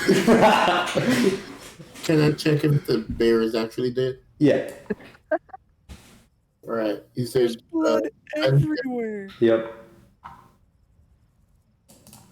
all right, well, I don't know anymore. I got 8. Yeah, bear's dead. Oh, man. I guess it is dead, Mr. Dweeby. Start pulling out my daggers and start carving it. Wait! I Yelled thought we from were pain. selling it. Sure, why don't, if the bear's dead, then it's not going anywhere. Let's sleep on it. Oh Jesus fucking Christ! We're all dead. It's definitely like gonna be alive. And Wait a minute. Wait a minute. Yeah, that's the joke. Hold on. I am beginning to lose. Hold on. Olaf Eric pulls out a copy of the monster manual and the player's guide and says, "Do monsters recover all hit points over a long rest? Because if so, I don't think that's a good idea. But if not, and that's only for player characters, then maybe it is fine." Well, it's What dead, so are it you doesn't, it's not talking going to about? recover anything. I don't know what you're talking I'm about. going to say this. But he got really low on his medicine checks, and 8 out of 5 is not good enough. It's probably actually a lot. I'm going to stop talking. I don't think anyone understands what I'm saying. All right. What was in this cigar? No, I'm very concerned about what we're trying to do right here. We've got a long way to go. Mr. Dweeby, how far away from your house is this? Dent walks up and immediately cuts the bear's head off. What? Oh! Argument over. Jesus Christ. Who? Dent. No, who's this Jesus fella? Oh. You know, the guy? I don't know if we can canonize two historical figures in one night. No. He was selling like some The book French are about, like, already real. science- Are we gonna make Jewish people canon too? I don't know. Oh, not again. If you do, my next character's a French Jew. It's just how it's gonna be. I'm sorry. I gotta keep at it. Yeah.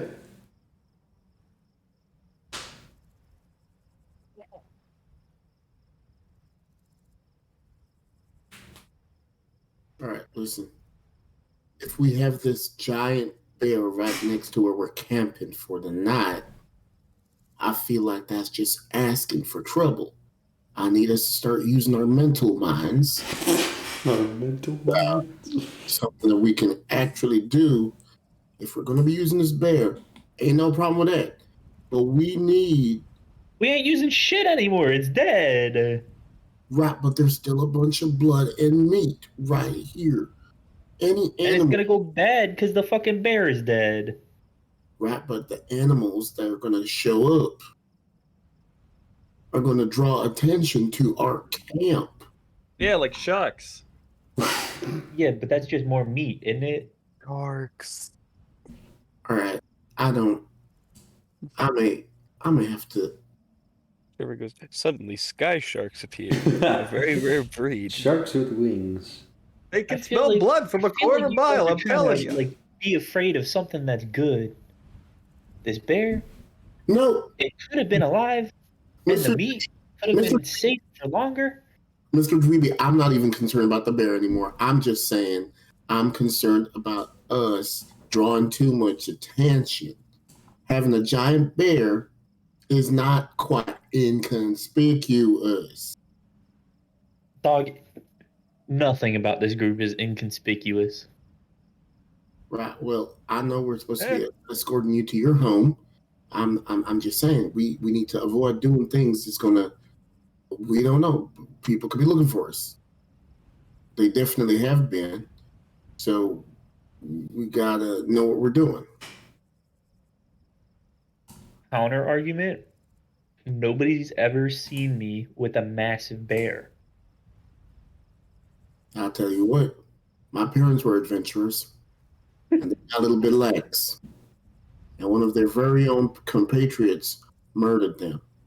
I think you can never be too careful. I say we stick by the plan. We stick by the. You're gonna murder me? I'm saying you don't know what could come up and just murder you. We'd be Okay, not paranoid. The mayor did say that as his friend, he can get me set up in a hotel. I'm sure he'd extend the extend the offer to all my friends of friends. That's the plan. This mayor guy sounds like a stand-up man. Then I think we should take him up on that offer. Oh no. No more. Not again. Well, I was gonna ask if we could do something like that, but seems like the situation resolved itself. So, does that mean we can go to the town? Because, yeah. Yeah, let's keep moving. And I'm specifically gonna grab Bloppletub and just help him. In this catatonic state, alright. Yeah. Meteor says, well, can we say he's not like a lot of people what we do?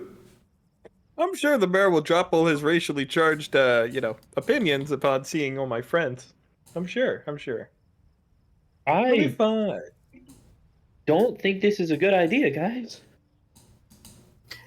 Well, can we find something else that we can do other than camping out right next to a dead bear carcass? I mean, Okay, so what are can we gonna just- do with the dead bear carcass if we go in town? I'm just saying, let's find another place to camp. I think he's just saying, let's go like a quarter mile away. We should Outside a shark smell range. Again, I'm not so sure about the sharks, but I like where your head is at, like McKay. I think I feel safer camping out near the bear because like I don't want anything else getting in it. Hey, Mr. Dweeb. If we're gonna eat this bear, I don't want to come back and then like gross maggots and bone. Mr. Oh, Dweeby, we're gonna- did you not have a teddy bear as a kid? What? This is not that. Huh? This is not like a little teddy bear kind of situation. I'm saying, this First is, off, it's dead, yeah, and it smells. right, Animals are gonna come here, so if we don't guard it, we're not gonna be able to eat it because other animals have ate it already. right. Yeah, this is great and all, and I'm just gonna set up my own camp down here. So, yeah. I think he's got the right idea. I'm going to do the same. The Goliaths. Teddy bear named after famous President Theodore Roosevelt? I didn't know he was canon too. All right. Zephyr is going Sorry. down with the Goliaths.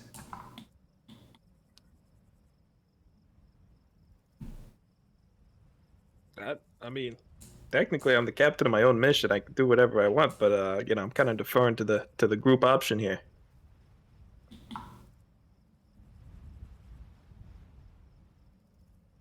I don't know what to think we do. I don't think we should leave the animal do we alone. want to just? Why don't we just skin it and prepare it now, and get it over with? What time is it? 8 p.m. Just take the fucking bear into town, see what you can get for it, and then come back. Okie doke. Or we Lift can that camp bear. out next to the bear, keep guard, make sure nothing gets to it, and then take it in the morning.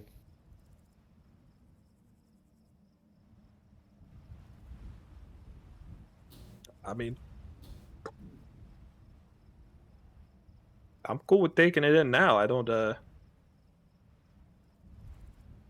did your buddy the mayor go to bed? I don't know. He kind of pushed us out. He probably went to bed then.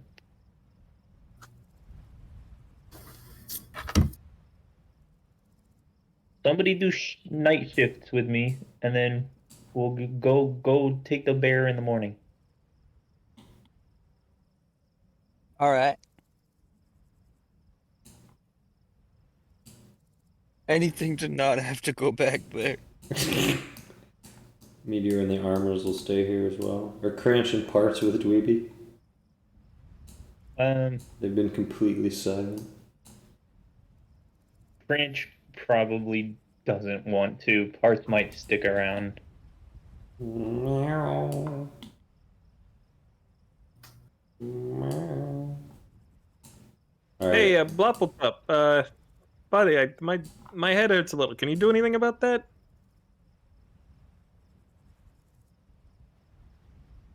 Bud, Microwave. bud. Is she still brain dead? I'm gonna poke him really hard in the shoulder.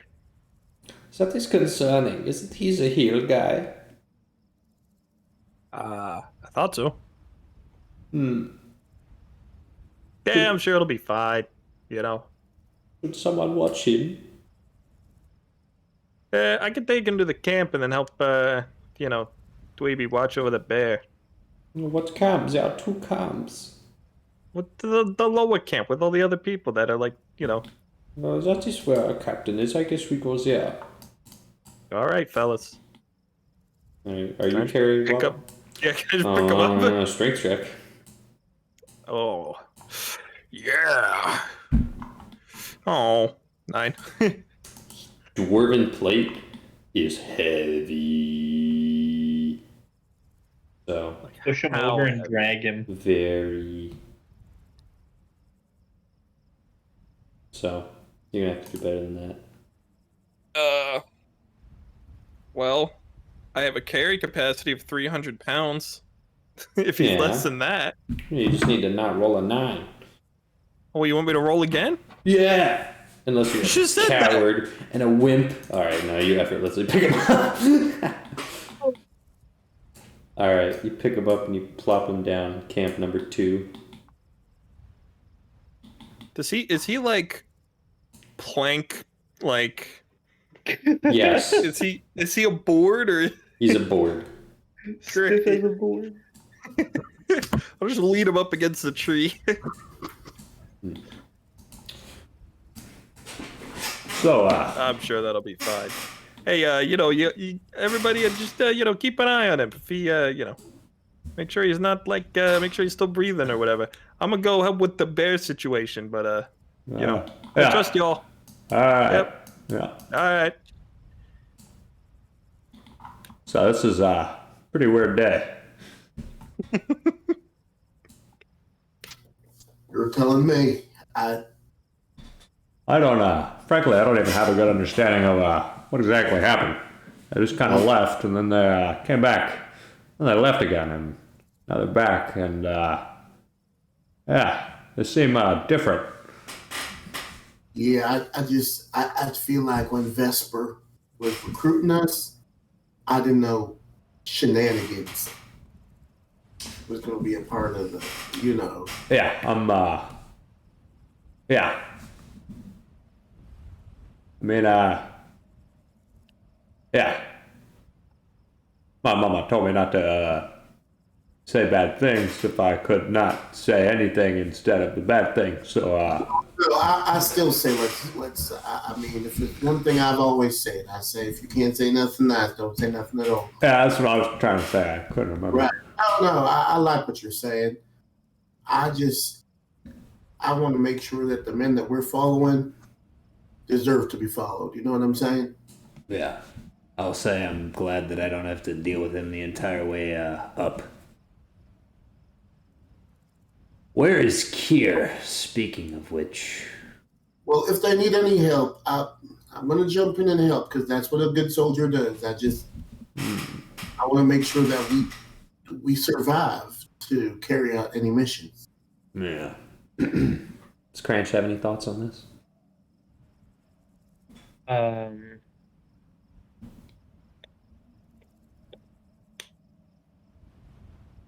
Well,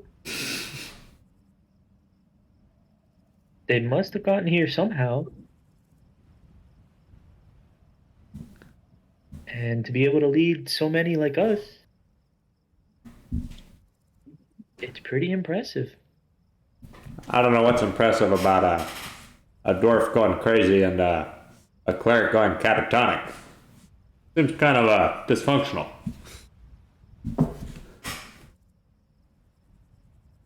I think How the other groups are faring. I think they've been fortunate, and I know that there is greatness in all of them. I just would like to see it. Well, they have killed a dragon. They have killed the dragon. I feel like that was one of us who killed a dragon. One of us troops who did that. That'd be weird. Nah, no way. Yeah, what have we done? Nothing. Like, we stand on everyone else's achievements. Screw people in power. We've done nothing to hurt our station, except for Vesper, technically. And the rest of us are just here.